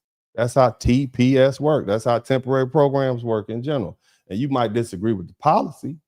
You might think, it should have it extended. You might, well, it's still bad in my own country, right? And that's a legitimate political position. But calling the expiration of temporary legal status racism, I want you to roll that back. Temporary. If it's temporary the whole time, right? And you're calling it racism because it's ended, that just make you stupid. It's temporary. It went on 15 years. How much more temporary do you need? You wanted the temporary to end after you reach retirement age? Huh? You trying to get a Social Security check before you go back? Again, calling the expiration of a temporary legal status racism, that's not an argument. That automatically answers a legal question. Okay, and this is where foundational Black Americans believe that our political voice matters. See, for years, people ask, what political power do FBA actually have? Remember that they say we have no power. Remember they would say that? What political power do you have? Well, y'all can't do. All y'all do is beg. I've heard them say that. Disrespectful. Okay, and now you're watching that part of that answer right now. They're seeing it happen unfold to them. As soon as we move back away, the political influence that we have is gone. See, it's not just about electing candidates. It's also about deciding which issues receive our support and our advocacy and our energy and our voice. Many FBAs have decided that they're no longer going to automatically mobilize every time someone else is injustice, every time they deal with injustice, because they've dismissed ours for decades. And that response is very simple to understand, right? Quid pro quo, you scratch my back, I'll scratch yours. And so when we told folk how racism in America really worked, many of them told us to stop complaining and work harder. I need the church to say work harder in the chat room, work harder. That's what they told us. As if working harder was going to answer these questions. You understand? When you warn people about the government policies and how they could change their future overnight, right? And they said we were making excuses. So today, foundational Black Americans are looking at this situation saying, oh, well, we told you so. And whether people like hearing it or not, that's the conversation. And that's taking place in communities all across America. Now, a lot of people are looking at the Supreme Court decision and saying, we lost, because I want to dig into that a little bit. But I want you to understand exactly what happened before you panic. And I'm talking about birthright citizenship. Let's break this down even further. We're going to learn something. All right? We're going to learn something. Just pay attention. I'm going to speak slow. I'm going to speak in a level that's relatable. It's very complicated, but I want you to listen to this. Now, the Supreme Court rejected President Trump's effort to limit birthright citizenship through this executive order, which is his right to do, to sign executive orders. And in other words, the court left it in place the long-lasting interpretation of what the 14th Amendment had been. And with very limited exceptions, such as children of foreign diplomats or a person born on American soil is generally considered a U.S. citizen. That's just what it's been for years, a decade, hundreds of years, actually 100 years at least. So if you're looking only at today's results, then yes, or yesterday's result, that effort to change birthright citizenship by definition is unsuccessful. Shout out to my man, Few Quan. I'm always going to give a big shout out to Few Quan no matter what I'm doing, because he come in and he always contribute to the super chat. You're going to be the real MVP of the week, man. Just keep doing what you're doing. But thank you, brother. But again, definition is the same. All right. And here's where a lot of people are missing the bigger picture. Constitutional law rarely changes overnight. The Supreme Court is generally reluctant to overturn interpretations that have been accepted for many decades or centuries. And that means anyone who understands how the court operates knew this was always going to be an uphill battle. Even Trump said he didn't think he was going to win. Okay. And what the red side was trying to do, all right. Let me see I guess what many people who are pro changing or conservatives or whatever you want to call them, pro Republicans, they're upset about the outcome. Okay,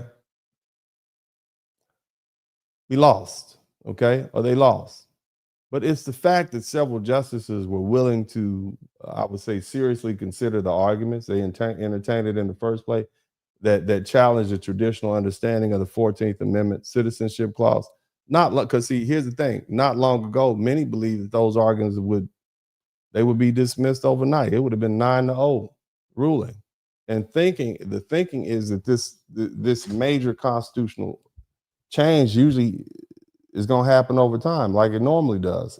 And so, you have legal scholars, you have judges, and they begin to take those arguments more seriously. And eventually, the composition of the Supreme Court is going to change, and that's key. And that's exactly how the law surrounding the Second Amendment evolved over time. And many conservatives believe that the same process is now taking place with birthright citizenship. So it's going to take time.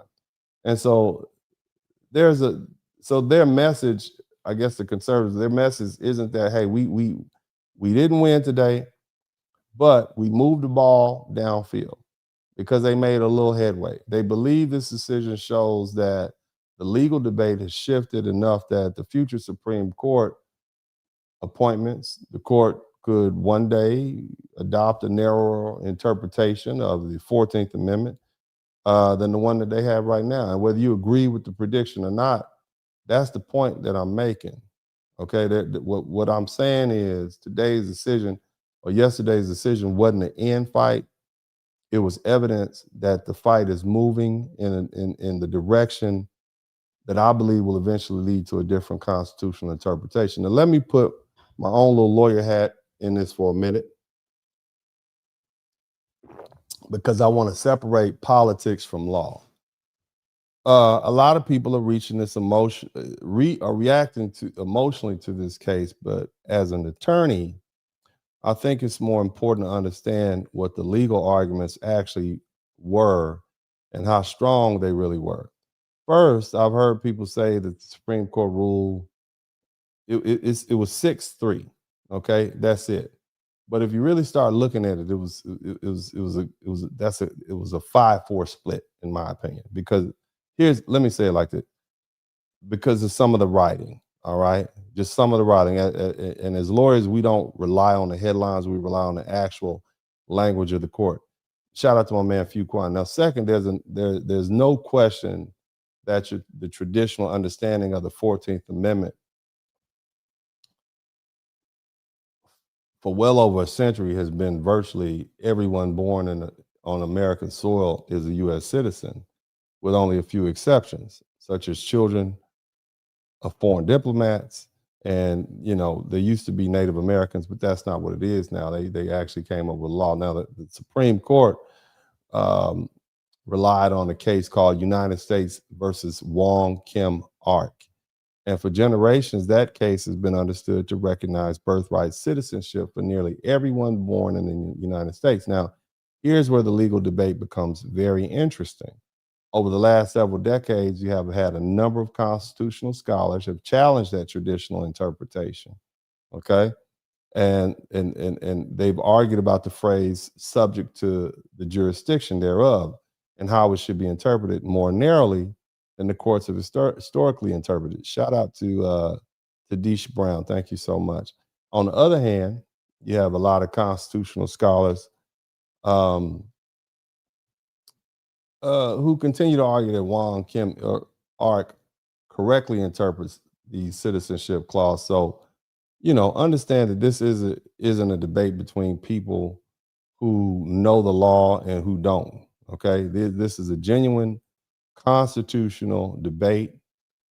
You have, very serious legal scholars on both sides, and this also helps explain Clarence Thomas's position. Now, if you read Justice Thomas's writings over the years, and I know most of you all have never read anything that the man wrote, you don't know anything about him, you just know you told that he was a sellout, okay? What I want you to understand is you'll notice a consistent theme. He believes constitutional provisions should be interpreted according to the original public meaning and historical context.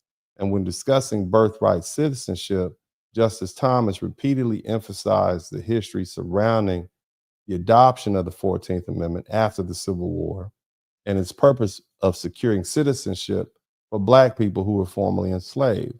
And whether the original historical purpose ultimately limits the scope of citizenship clause is precisely the constitutional question on which the judges and the scholars are continue to disagree. Now, I've also heard people say that the Supreme Court is only one justice away from changing birthright citizenship. I don't know. Maybe, maybe not. I don't know. Okay. The truth is nobody knows, because once these people get elected, you don't really know what they're going to do. Okay. Now, the future Supreme Court decisions depend on the facts of the case, the arguments presented, the procedural posture, and how the justice analyze the issues. And judicial philosophy, it can give us clues, but it doesn't always predict who votes how and when and why. And here's my overall assessment. Historically speaking, the background is most accurate. The explanation of how a constitutional precedent develops over time is generally accurate. And where I think people get ahead of themselves is when they start predicting inevitable outcomes. So could a future Supreme Court reinterpret the citizenship clause more narrowly? It can happen. Yeah. Is it guaranteed? No. That's a prediction. It's a political legal forecast. Okay. Not an established fact. The biggest lesson I want you all to take away from this discussion is that constitutional law evolves. In other words, I'm trying to give y'all hope. Somebody type hope in the chat room. You all who are disappointed that we're about to get flooded with a bunch of anchor babies, I'm trying to give you hope. Okay. All right. And sometimes it evolves when you talk about constitutional law because of new historical scholarship. Sometimes new arguments gain traction. Sometimes it evolves because the composition of the Supreme Court changes. And that's exactly why these debates matter. Okay. So as lawyers, our job is to distinguish between the law, what the law is today, and what some people believe the law should become tomorrow, and what remains, nothing more than informed speculation. Now, let me explain why so many people are looking at the Supreme Court decision differently. Shout out to Fuquan. Okay, again, we lost. Pretty obvious. Okay, but when you look at how people voted, all right, again, the majority consisted of Chief Justice Roberts, Amy Coney Barrett, Brett Kavanaugh, Sonia Sotomayor, Elena Kagan, and Ketanji Brown Jackson. The dissenters, Justice Clarence Thomas, Samuel Alito, and Neil Gorsuch. So you had a 6-3 decision. But again, Kavanaugh was interesting. He kind of gave us some leeway. So it feels like a 5-4 to me, but it was 6-3 on the books. Okay. But let me run this down to you. So I think we're closer than ever, right? If that's your goal, and because it has everything to do with where they believe, or where I believe the law is heading. 20 years ago, few people believed the Supreme Court justices would seriously entertain some arguments about the 14th Amendment. And today you got a 3-6 split. So it's going in the right direction. Okay. Now, whether the argument ultimately prevails is another question. Nobody knows what the future Supreme Court will do. Nobody knows who the justices will be or who they will vote for. But, it's going to come up again. That's inevitable. So if you're asking me what I think the best takeaway is this: don't confuse today's outcome with the end of the constitutional debate, because things are going to change.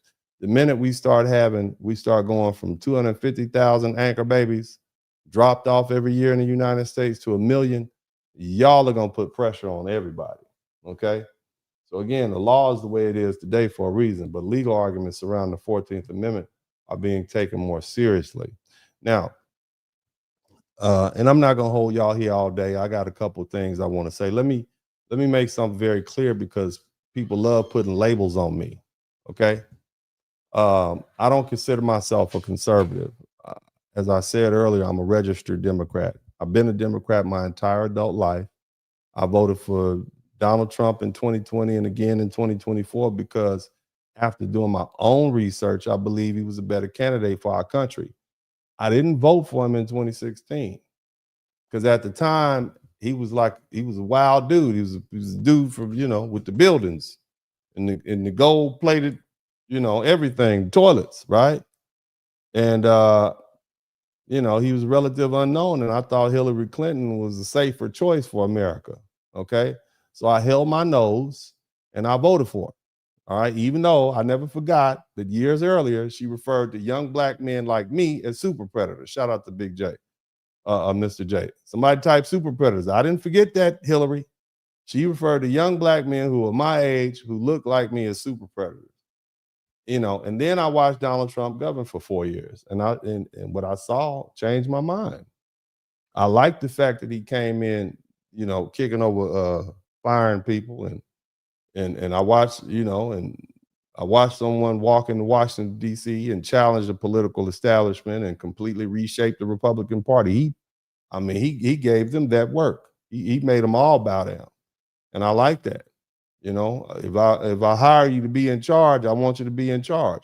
And whether you love Donald Trump or hate him, you can't deny that he fundamentally changed that party, didn't he? He fundamentally changed politics. He brought it to heel. He made many of those policies Republicans pursue at the federal level align with what I believe are in my interest on the federal level. Somebody type taxes and immigration in the chat room. And at the same time, I still vote for Democrats on many local races. For judges, I vote Democrat. For district attorneys, I vote Democrat. I vote mixed ticket because I don't believe in voting blue no matter who. I don't believe in voting red no matter who either. I vote my interest. And since we only have two choices, if you consider sitting on the couch, then there's three choices. But again, I vote my interest, all right? I spend the time, I do the research on the candidates, and then I cast my vote accordingly, or I don't vote if I just don't like either one of them. Now, with that said, if you're a conservative and you're discouraged by today's Supreme Court decision, I think you're looking at it the wrong way. Constitutional law rarely changes overnight. It changes gradually. Okay, the biggest story is that several justices are willing to seriously consider the legal arguments. And a generation ago, they wouldn't have at all. Now, history teaches us that this is often how constitutional law works. So, many people believe that the same process is now taking place with birthright citizenship. But whether they're ultimately right or wrong, that's not really the point. The point is that the debate continues and it's going to change. Now, another very interesting thing. I want y'all to listen to what I'm saying. So,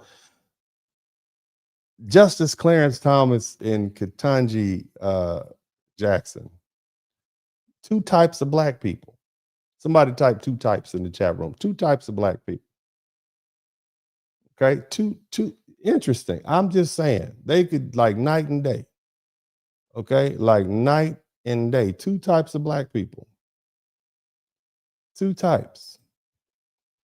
And I base that on, here's the thing. If you want to understand why so many black Americans struggle to build lasting political and generational power, you have to be willing to examine ideas instead of personalities. See, too often, we judge people. I'm talking about us. Somebody type us in the chat room. We judge people based on who they are instead of what they actually believe. We become so consumed with labels that we stop listening to the substance of the argument. And in this case, it's perfect. It's a perfect example. Now, let's try this. Let's forget the names. Let's forget the political parties. Let's forget the fact that Justice Clarence Thomas is black and forget that Justice Ketanji Brown Jackson is black. Forget that both of them are married to white people, okay? Forget everything you know about them and their personality. Instead, read what they actually wrote. And to understand why Justice Thomas begins where he does, you have to understand the single most infamous Supreme Court decision in American history. That's Dred Scott v. Sanford. Dred Scott was a black man. He was an enslaved black man who argued that because he lived with his owner in a free territory where slavery was outlawed, he had become a free man. Sounds like a good argument to me, right? Free territory, slavery is outlawed here, free land, free, right? But the Supreme Court of the United States never really answered the question. Instead, Chief Justice Roger Taney issued one of the most disgraceful Supreme Court decisions ever written by the court. The court held that black people, y'all listen, black people, whether enslaved or free, weren't citizens of the United States within the meaning of the Constitution and therefore had no right to sue in federal court. I want you to understand something. We had lived in this country for hundreds of years at that point. We held office, we married, we'd owned land. We served in the military and the militia. We literally had a black man who was a judge, and now you're saying that. And these were free black people and enslaved black people. It was one thing to say that the enslaved black people weren't citizens, but now you saying the free black people too? Think about that. I want you to think about that. Because of a Supreme Court decision, you were no longer treated like a free person when you were born free. People in New York never been enslaved. But what about the black people that came to visit? Were they also not, they weren't citizens at all too? They get treated like sex. Think about that is a horrible case. But Taney didn't stop there. He went on, it got worse. He went on and write that black people were beings of an inferior order, altogether unfit to associate with the white race, either in social or political relations. Now, he didn't say sexual relations because he probably had him a little mulatto chick back at the house. But this is what he said. He said they had no rights which the white man was bound to respect. Can you imagine if you couldn't call the police on white people, or you couldn't sue somebody who came and took your land? That's what that put us in. Think about that. This is what these foreigners, these black people from these other countries don't understand, because they're the ones that, they're the majority population in their country, so they don't have to deal with it. But this is what black folk had to come up with, okay? Now, he further stated that, and again, this is the reason why the 14th Amendment, the 13th, 14th, and 15th Amendment had to be enacted upon as soon as the Civil War was over, because this is what we were looking at. We were literally not just not able to vote. I mean, think about that. This is where we came from. Okay, and so it's amazing, and it shows you the miracle of what America is, that through hard work, political argument, and using the legal system, that we've gone from being a group of people that didn't even have a group of rights to having black people who are multimillionaires, powerful, influential, and even presidents and first ladies in Congress. But either way, you know, this wasn't simply a bad opinion. It was a constitutional declaration that the black Americans could never truly belong to the American political community. And that's why Justice Clarence Thomas begins his dissent by reminding us that this court's decision in Dred Scott v. Sanford would have permanently denied citizenship to black people as a subordinate and inferior class. That's why he started off with that. He then explained that after the Civil War, the Reconstruction Congress overruled Dred Scott, first with the Civil Rights Act of 1866, then with the Citizenship Clause of the 14th Amendment, and finally he reminds us why Congress acted and blacks were entitled to citizenship, because they were Americans. Somebody type that in the chat room. Americans. So the next time somebody tells you that Black Americans don't have a country, you remind them that no, it is part of this country that Blacks are entitled to citizenship because we are Americans. So we were Americans before we were citizens. Think about how powerful that statement is. I don't want any of you Black Americans to ever think that you don't have a country. This is your country. You were Americans before you were citizens. So when they say you don't have a country because you were slave, no, we were still Americans. We were enslaved Americans. We didn't have the rights of citizenship, but we were still Americans. And I'm never going to let that go. This is our country. Even before we were citizens and before we had political rights, we were Americans. So we were Americans that whole time. And this is what he goes on to say. They had no other homeland. They owed no allegiance to any foreign power. They were subject to no authority. This is Clarence Thomas. Notice where Justice Thomas starts. He starts with history. He starts with slavery. He starts with Reconstruction. He starts with the constitutional evil done to us. Okay, the 14th Amendment was meant to correct. Now let's flip the script and let's two types of Black people. Y'all learning something? Two types of Black people. I ain't gonna be here that long. I gotta get y'all out of here. Y'all gotta take that drive home from work or wherever you at. Justice Ketanji Jackson, you know, the it girl. Somebody type it girl in the chat room. Look at where she starts. She starts from a whole different constitutional philosophy. She starts off, she criticizes Justice Thomas for what she says is a narrow vision of the 14th Amendment. What does that mean? Oh, it wasn't just meant for Black people who were slaves. That's what y'all girl said. Somebody type it girl in the chat room. Y'all was so happy, girl. We got the first Black woman appointed. This is your it girl.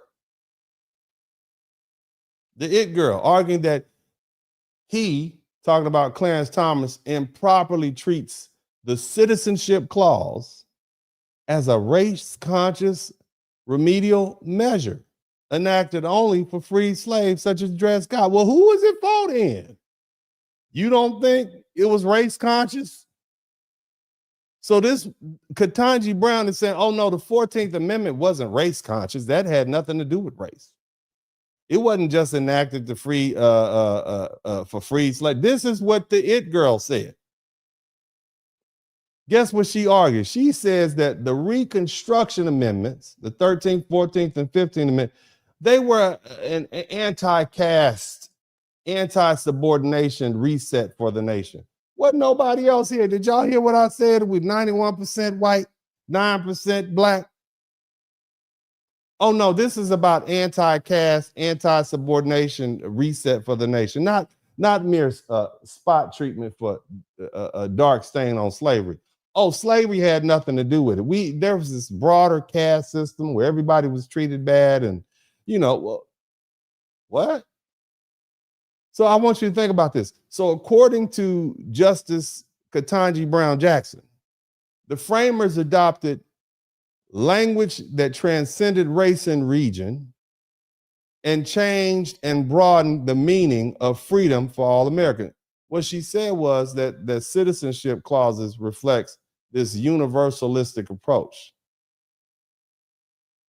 So it's not about Black people being enslaved? Now, I believe she went wrong there, respectfully, to the honorable judge. Okay, the 14th Amendment didn't emerge in a vacuum. They didn't just say, oh yeah, we should probably give votes to Black people, give them citizenship and let them be citizens. They are Americans. It was enacted after generations of slavery. It was enacted after we proved ourselves on the battlefield and sacrificed and had to deal with tremendous oppression. It represented the nation's constitutional promise to people whose labor helped build this country while we were denied rights of citizenship. In that sense, citizenship wasn't a historical accident. It was a constitutional recognition of a profound debt. In other words, The framers said these black people earned citizenship. You understand what I'm saying? Now, for the smart ones, you get that. For the slow people, the short bus people, let me bring this home to you. Black Americans earned citizenship.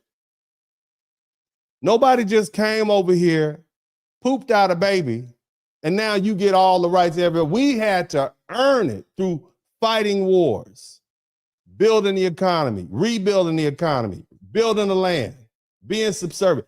Somebody type earned citizenship in the chat room.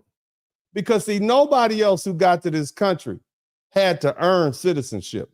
They gave it to the Native Americans, even though the Native Americans fought it. Some of them don't want to be citizens now.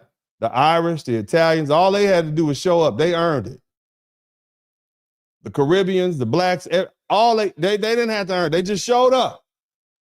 The settlers who got here, they were just presumed citizens because they were rich white men or white women or whatever.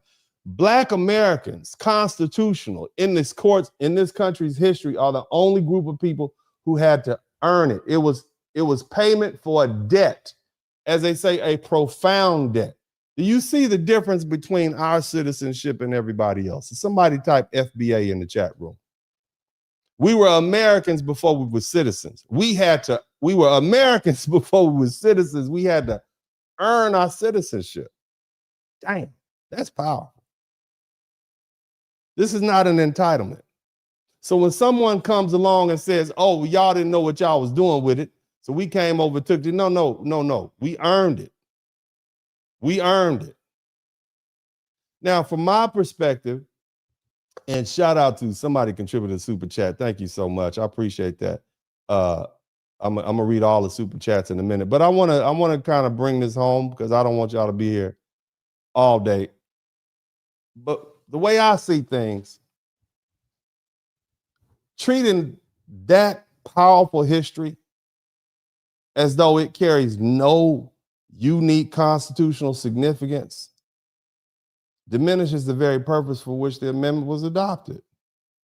If the citizenship clause is interpreted without regard to the historical injustice it was designed to remedy, then the distinct legacy of us, FBA, those who endured slavery, becomes increasingly disconnected from the constitutional guarantee that followed. And to me, that's not progress. It's dilution. A constitutional protection born from the extraordinary sacrifice that we made, like they literally created it just for us, to give us our citizenship after we had been Americans and after we paid a debt that we never owed in the first place. But we paid it anyway. You should not discuss that as though it's, you can't discuss that as though it's not irrelevant. It's a historical foundation. You need to explain that because everything else flows up to that. We're not just like everybody.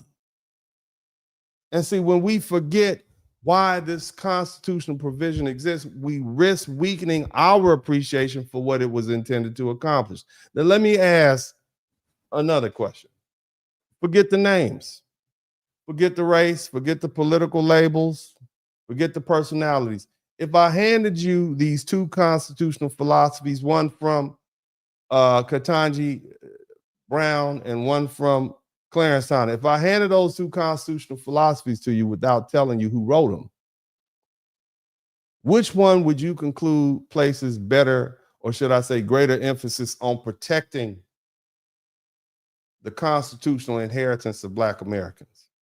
The one philosophy begins with Dred Scott and talks about slavery and Reconstruction and constitutional debt and this nation owed to the formerly enslaved Black Americans, or the other that begins with the proposition that the 14th Amendment ultimately began as a universal constitutional principle that just transcended color and whatever, and forget the history, forget that particular history, that birth of injustice. No, not that.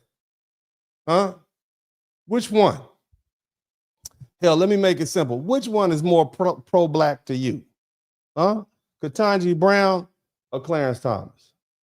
Now, I know me and the rest of the lawyers can disagree about which interpretation is legally correct.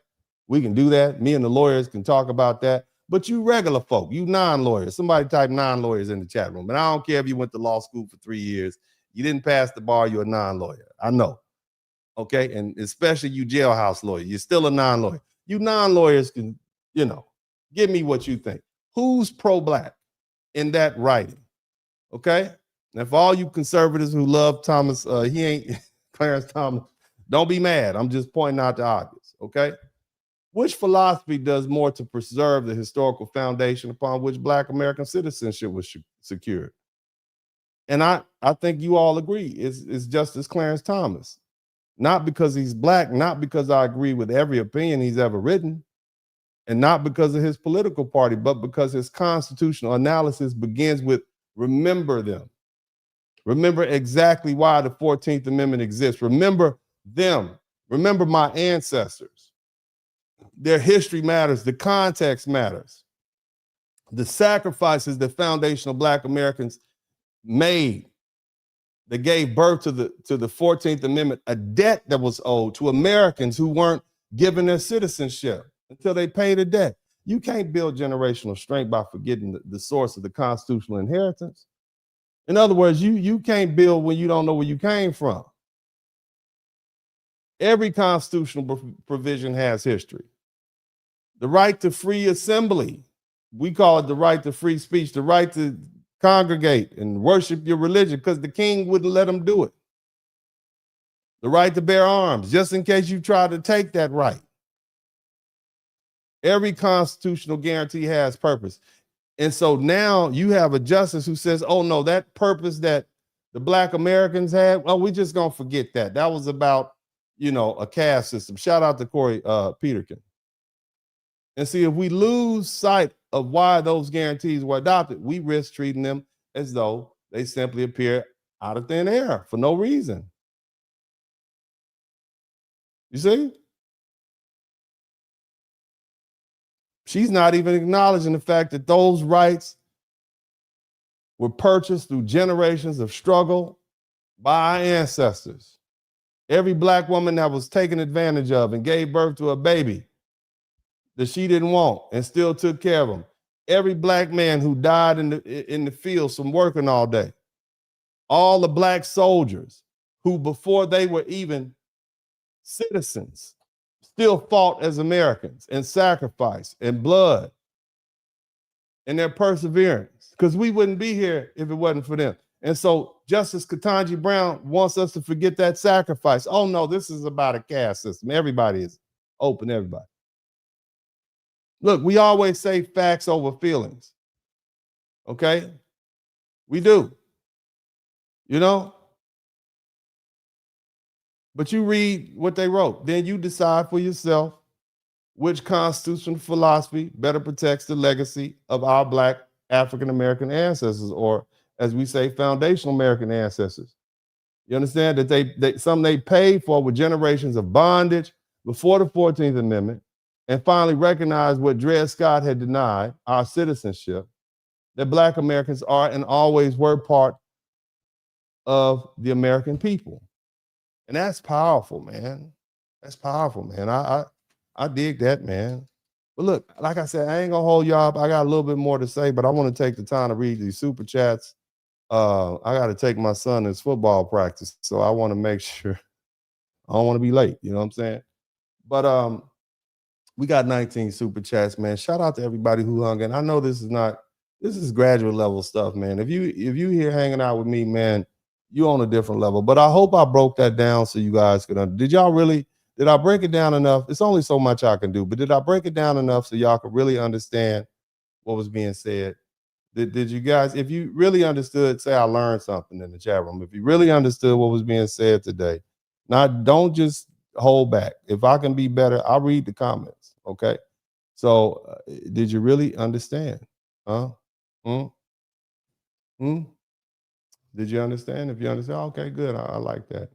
I like that. All right. But let me see here. And like I said, if you learn something, I should earn something. but you don't owe me anything. But I must require that you subscribe to the channel. We gotta get these numbers up now. Fire for Effect, thank you so much for the $10 super sticker.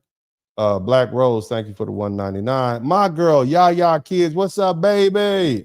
Teach the 9%. Yeah, the 9%. Isn't that crazy? Thank you so much. Always good to see my girl Yaya go. Speaking of which, I need to hold on a minute. If you've been injured in a car wreck, because clearly I need to get an income coming in from somewhere. So if you've been injured in a car wreck or something like that, you can call me up at 1-866-LAW-BIG. I got that number just for you all. That's 1-866-LAW-BIG. Wherever you are, hit me up. Somebody type LAW-BIG in the chat room. Somebody type toll free 866-LAW-BIG in the chat room. Isn't that fancy? I had to pay for that. But thank you so much. On your day off from office, YouTube, and my man, hey man, I don't ever have a day off. I'm sitting here checking cell phones. I got this thing over here. I'm doing all kind of stuff. That's why every now and then I have to check it. But I got a great staff. All my staff members are HBCU graduates or currently students at HBCUs, man. So I've hired people from all ethnic groups. It just so happens that right now my whole staff is Black, but like I said, I hire the best. Okay. My first office manager was a little white girl named Tia Perkins from California. And she was, what do they call it? She was one of those ones with the black fingernails and whatnot. She was the smartest thing. She helped put a lot of the infrastructure that I have in place. And she used to run a trucking company for her parents. Yeah, Tia Perkins. She ended up getting married to a little white dude from what's it called? Subway. And they moved out to Oregon or something like that, man. Just a beautiful person. So, I've hired Latinos. You guys will be shocked. I hire the best. Okay. It just so happens that the group that I have now are the best. These are truly amazing people. Shout out to Texas Southern University, HBCU, man. It's great to have that resource here right in Houston because I have an ample source of great workers. And I love it. And here's the thing. I wish that, let me say it like this. HBCUs like TSU, when they're in the city like that, you got all kind of Black people from everywhere. And it's great to have them there. It's great to have them there. It's just a beautiful thing. And one of my favorite people is a Nigerian brother from Nigeria. He was married to a Black woman. He had 13 kids with this woman from Chicago. He got her pregnant 13 times. You hear me? Black man from Nigeria. He's a PhD. I think he runs the biology department over at TSU. He got this Black woman pregnant 13 times. Had 13 kids. I bet she wasn't ready for that. You hear that? Can you imagine? You meet your little African brother from the motherland, he knock you up 13 times. God, can you imagine that, girl? You wide open up. You done pushed out 13. I'm talking about 13, like how old the kid? I think the oldest one is like 40 or something like that. You've been think about that. Damn. But I love him to death. That's why I get my Nigerian accent. Shut the fuck up. That's what I say in the class. I'm sitting in class. Shut the fuck up. Like that, I'm in the graduate school. You had 13 kids. Y'all better leave them African men alone. They're going to knock you up. They're going to wear your walls out, girl. You just going to stay pregnant. He wasn't going home. 13 kids. Ooh, that is amazing. That is amazing. But shout out to him, man. Shout out to all the Nigerian doctors. I don't want y'all to go nowhere. I want y'all to stay here. We can put everybody else out, but we're going to keep these Nigerian doctors. But anyway, let's get back to, let me see. I lost my train of thought. Shout out to Hannibal. How are you doing, Dennis? It's been a while. Hey, what's up, Hannibal? Good seeing you up in here, man. Yeah, I know you overseas, so man, I work the late night shift, man. But good to see you, Hannibal. Hannibal's way back in the day, man. Good seeing the brother. African Goddess C6D. Thank you so much. I appreciate you. Yeah, man. So shout out to him. Let's see who else we got. Big Easy, little something for the collection plate. Hey, man, thank you so much. You guys don't owe me anything. I do this out of love. I appreciate it. God has blessed me. But again, I want you guys to subscribe to the channel. If you have not already, make sure you subscribe to the channel and hit the like button. So thank you so much for that, though. But yeah, but if you do contribute, hey, I ain't gonna turn down no money. I ain't turn down no money, but thank you guys so much, man. And it definitely shows me how much you guys appreciate the personality. She said, "You are hilarious." Hey, y'all got jokes. You know, you got to be jokes. You got to have jokes.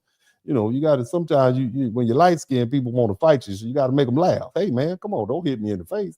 I'll be as ugly as you. See, I say stuff like that. I shouldn't say stuff like that. But anyway, shout out to you, Tadisha Brown 3631. Good looking out, my man. Fuquan, good seeing you again for the $5. And again, let me see here. Tadisha Brown, thank you, Uncle D, for the less. You very welcome. So polite. Fuquan, he be $5. Me, look at Fuquan. Five. You cheap on the weed. Why don't you just buy your whole 100 sack? Why you just come through with the 5? And the weed man tired of seeing you, Fuquan. You just keep coming through with the 5 and the 5 and the 5. Just get your 100 sack, man. Get your quarter ounce. Go sit over there in the Cutlass. Get blown, smoke you some brown, smoke you some weed and drink you some brown. You look at you. I appreciate the 5, man, but I keep having to get up and answer the door for you, man. Shit, just get your 100, man. Did your check come in? Hell, give me some of them food stamps, man, from your grandma's house, man. Bring me a ham sandwich with the food stamp, and I'll hook you up. You pay me back on the first. Shit. Let me stop. One thing y'all might know, when I get to talking too long, I get to acting crazy because I'm tired. Getting old, okay? Getting old. But anyway, shout out to my man, Mr. J. Thanks for the breakdown. No problem. I appreciate you. Teflon Juan. During the era in American history, they did not have mass immigration and birth tourism. So the 14th Amendment by nature couldn't have been about allowing the world to take advantage of citizenship. Yeah. So where did Justice Brown get all this gobbledygook from, man? That's just delusional, if you will. Shout out to Storyteller, outstanding as usual, good looking out family. Corey Peterkin, thank you so much. Respect you. My girl, intricately tangled. What's up, baby? How you doing? Always good to see her. Look at the little pretty face. Learning always. Thank you for what you do. Appreciate you. And also Juan Washington 59. Them names don't match. Juan, your name is Juan. Your name is Juan Washington. Your name is Juan Rodriguez. I knew a black dude named Juan once. His name was Juan Jackson. But anyway, shout out to you, Juan. Thank you so much. Is it Juanina? Juana?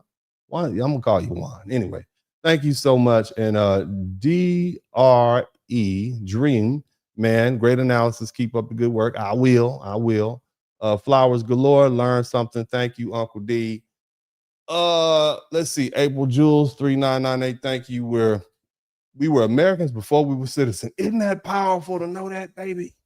Isn't that powerful? Because y'all were slaves. Yeah, we were still Americans, though. They always try to hit us with that, but y'all weren't even, no, we were Americans before we were citizens. I want you to think about that. Golly. And all the 14th Amendment was give us what we were owed after a debt that we paid, that we didn't owe. That's what makes us so noble. Then you wonder why we just gonna sit down, okay? Let me see who else we got. Fuquan, thank you so much again, my man. I appreciate them $5, man. Thank you so much. Now, let me say something else. I got a little business I want to share with you guys. So, if you have some kind of business or something like that, and you want me to run a commercial for you, like let's say you have a trucking business or a cell phone business, or let's say you have what's it called, like I don't know, whatever it is you might be doing. What you should do is put together a little commercial, like a little 15-second, 30-second commercial, and send it to me, and then we'll figure out a price reasonable for you to handle. And I'll run it on my broadcast, because sometimes I need to go get some water. Okay, see, I'm out of water. I'm just sitting there dry, trying to talk to y'all dry. My face dry, my lips dry, cracking in the middle. I don't have no lips, chapstick, or nothing. Okay, so I can run the commercials, go give me a little water, and come on back. So if you have a commercial that you would like to run, you can email me at sperlingdennis@gmail.com, and we'll put together a commercial, and you can drop it to me in some kind of way. We'll figure out a little price, and then I can run your commercial through the broadcast. You see what I'm saying? So that's my email address running at the bottom. And so let's figure out, if you have a little small business, little trucking business, whatever you might have, hit me up. Whatever kind of little businesses you have. Yeah, your little LLC or whatnot. Just let me know so I can help. I got a lot of people on the channel that watch my broadcast all the time. I got black people, white people. I got all the people watching me. And the crazy thing about and I'm not gonna be here all day, okay? But the crazy thing about my channel, 30% of the people actually watch me on television. Like they not just cell phone action, they literally sit up, turn me on, and watch it on television, which means they not switching, they're not switching when the commercials come on. So they're literally watching the commercials. On top of that, my demographic is 35 and up. In other words, 95% of my demographic is people 35 to 45, 45 to 55, 55 on up to past 65. So these are the people with the money. Somebody type rich. I got all the rich people watching me. And so, if you got a business, construction business, internet business, send me a little drop, whatever you might have. And we'll work out a price, and I'll get you on the air. Okay. And then, you might get it's thousands of people see my stuff all the time. So it'd be cool. But anyway, let's go ahead and I want to thank everybody for the time you spent. And I want to let me make something perfectly clear. I'm not pro-black. I told y'all earlier, I'm not a conservative. And I'm not pro-black. Okay. Juanita said I would pay for help to set up. Call me up. If you want to set your LLC up, I can do that for you, baby. Email me at Sperling. Matter of fact, you can just call my office. You a real client. Somebody type real client in the chat room. I'll help you do that. Email me. I'm a charge now. But you can call me at 866-LAW-BIG. I will definitely help you set up your LLC. But let me get back to this work. Okay. Like I said, I'm not pro-black. I'm not, because to me, being pro-black means defending everything black people do, even the classless behavior, simply because they're black. It means supporting every black politician, every black judge, every black public figure, even when they're trash. Okay? Okay? And you do it out of straight up racial loyalty. I'm not doing that. That's not my standard. My standard is very simple. Okay? And I don't care who I'm standing in front of. It is pro-accuracy, pro-honest, so I can maintain my integrity. You see? Because your integrity is going to stay with you longer than a position that you might hold for any particular time. But integrity means more to me than just than this tribalism. Okay? It means more to me than this tribalism ever will. One of the biggest problems in America today is that we've turned race into a team sport. We judge everything through a racial scoreboard. And when somebody from our side does something wrong, we look for excuses. When somebody from the other side gets hurt, too many people act like their team just scored a point. Whether we're talking about O.J. Simpson or George Zimmerman or Derek Chauvin, okay, and all these other high-profile cases, too many Americans stop asking what actually happened and instead ask which side won. And that's not justice. That's tribalism. And that's America's real national pastime. People say baseball is America's pastime. I don't believe that. I think race is America's pastime. I think we enjoy it secretly. I think all of y'all enjoy it, black, white, whatever. But we but we've been keeping score by race since country's founding. Every controversial case becomes another opportunity for people to cheer for their team instead of searching for the truth. And that's that's one game I've decided I'm not going to play. Okay, and that's why I don't judge Justice Clarence Thomas or Justice Ketanji Brown Jackson based on whether I personally like them. I don't judge them based on what political party they're associated with, Democrat, Republican. Okay, I don't judge them based on who they married, because both of them are married to white folk. Okay, who you sleep with is whatever. Okay, both happen to be black. Both happen is, again, they have white spouses long time. So if one of them is a sellout because they married out, then intellectually honest people require that the same standard applied to the other. Obviously, that's not how most people think, right? Right? Can we tell the truth? The truth is we're gonna treat Serena Williams differently than we treat a Tiger Woods or Michael Jordan. That's the truth, right? Right? People usually decide first who they like, and then invent a standard to justify it afterward. I'm not going to play that game with y'all. Instead, I'm going to read what's wrote. And when I read Justice Thomas's dissent, which is 77 pages long, I see someone who continually brings the conversation back to the history of Black Americans and our sacrifice. He started with Dred Scott. He started with Reconstruction. He began with the reason the 14th Amendment exists in the first place. He reminds us that our ancestors were denied citizenship even though we are Americans, and that the citizenship clause was adopted to overturn one of the most shameful decisions in the Supreme Court history. Justice Jackson starts from a very, very, very different place. Her opinion emphasizes a broader constitutional principle that extends beyond the specific historical injustice that gave birth to the 14th Amendment in the first place. That's crazy. How you going to ignore the history? What you think we was doing back there? You thought we was on slides and eating lollipops? Again, that's a legitimate constitutional philosophy, and as reasonable lawyers, we can agree to disagree, which is better, which is more accurate. But as far as you non-lawyers, you regular people, and if I take my lawyer hat off and I just ask myself, which constitutional philosophy places greater emphasis on preserving the unique historical heritage of foundational Black Americans in our fight for citizenship, my answer is is Clarence Thomas.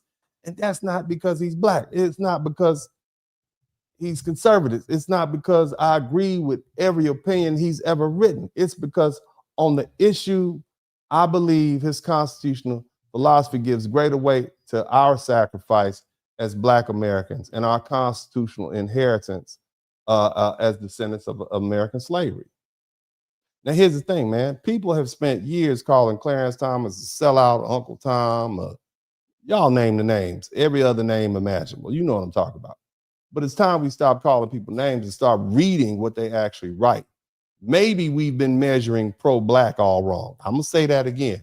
Maybe we've been measuring who is for us and who is against us all wrong. Maybe the better question is better question isn't who sounds the most pro-Black, okay? Or who we like the most. Maybe the better question is whose ideas actually do more to preserve the constitutional legacy that our American ancestors fought and died and bled to secure. You don't have to agree with Clarence Thomas. You don't even have to like the man.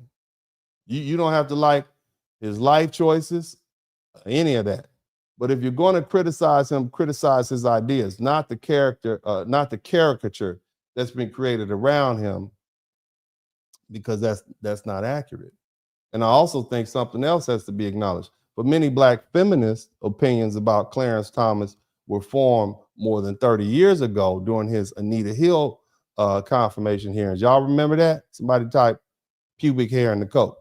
That's what this was about, okay? And many people never changed that from 30 years ago. And those hearings became the lens through which they have viewed Clarence Thomas for the past 3 decades. And once those hearings were over, Clarence Thomas was permanently placed into the category of the other.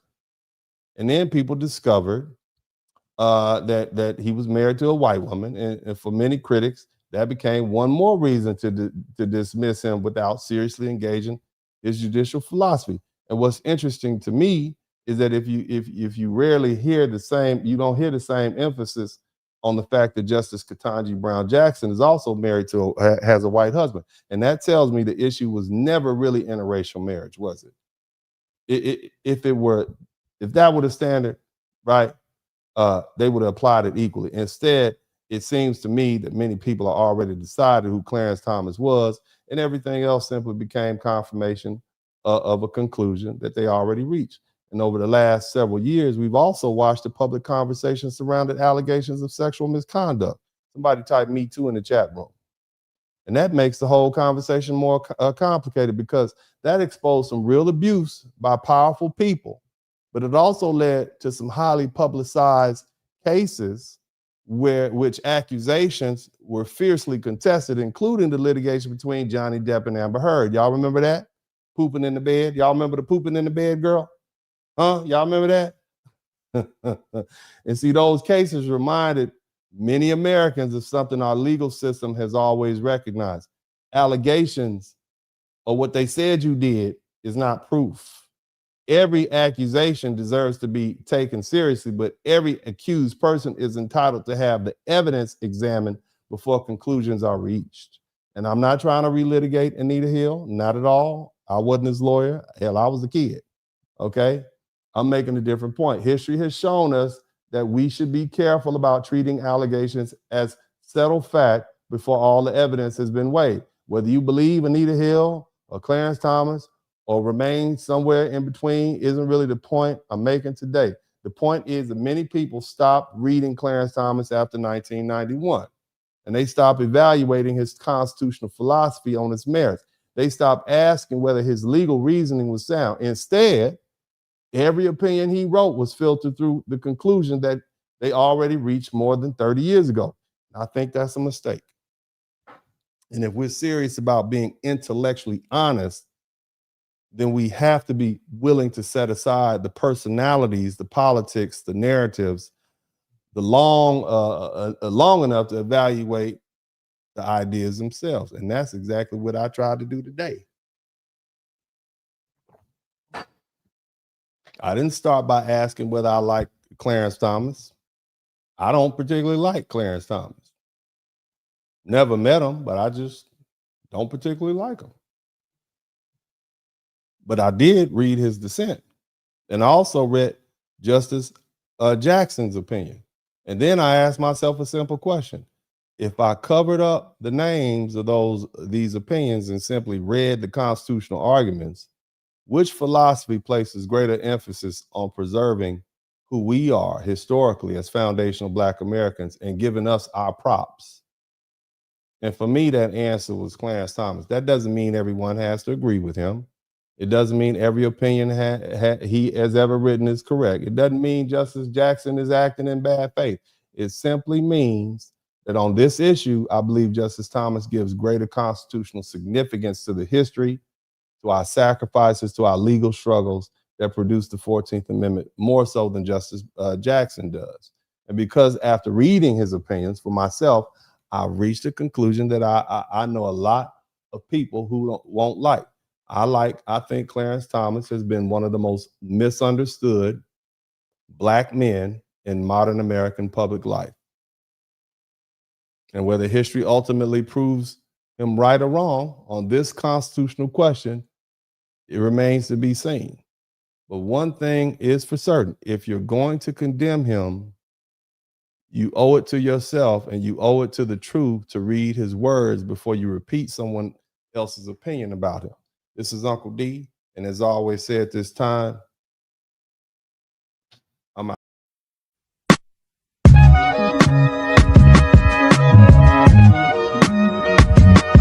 Dennis Burley Podcast. Hit the like button, subscribe.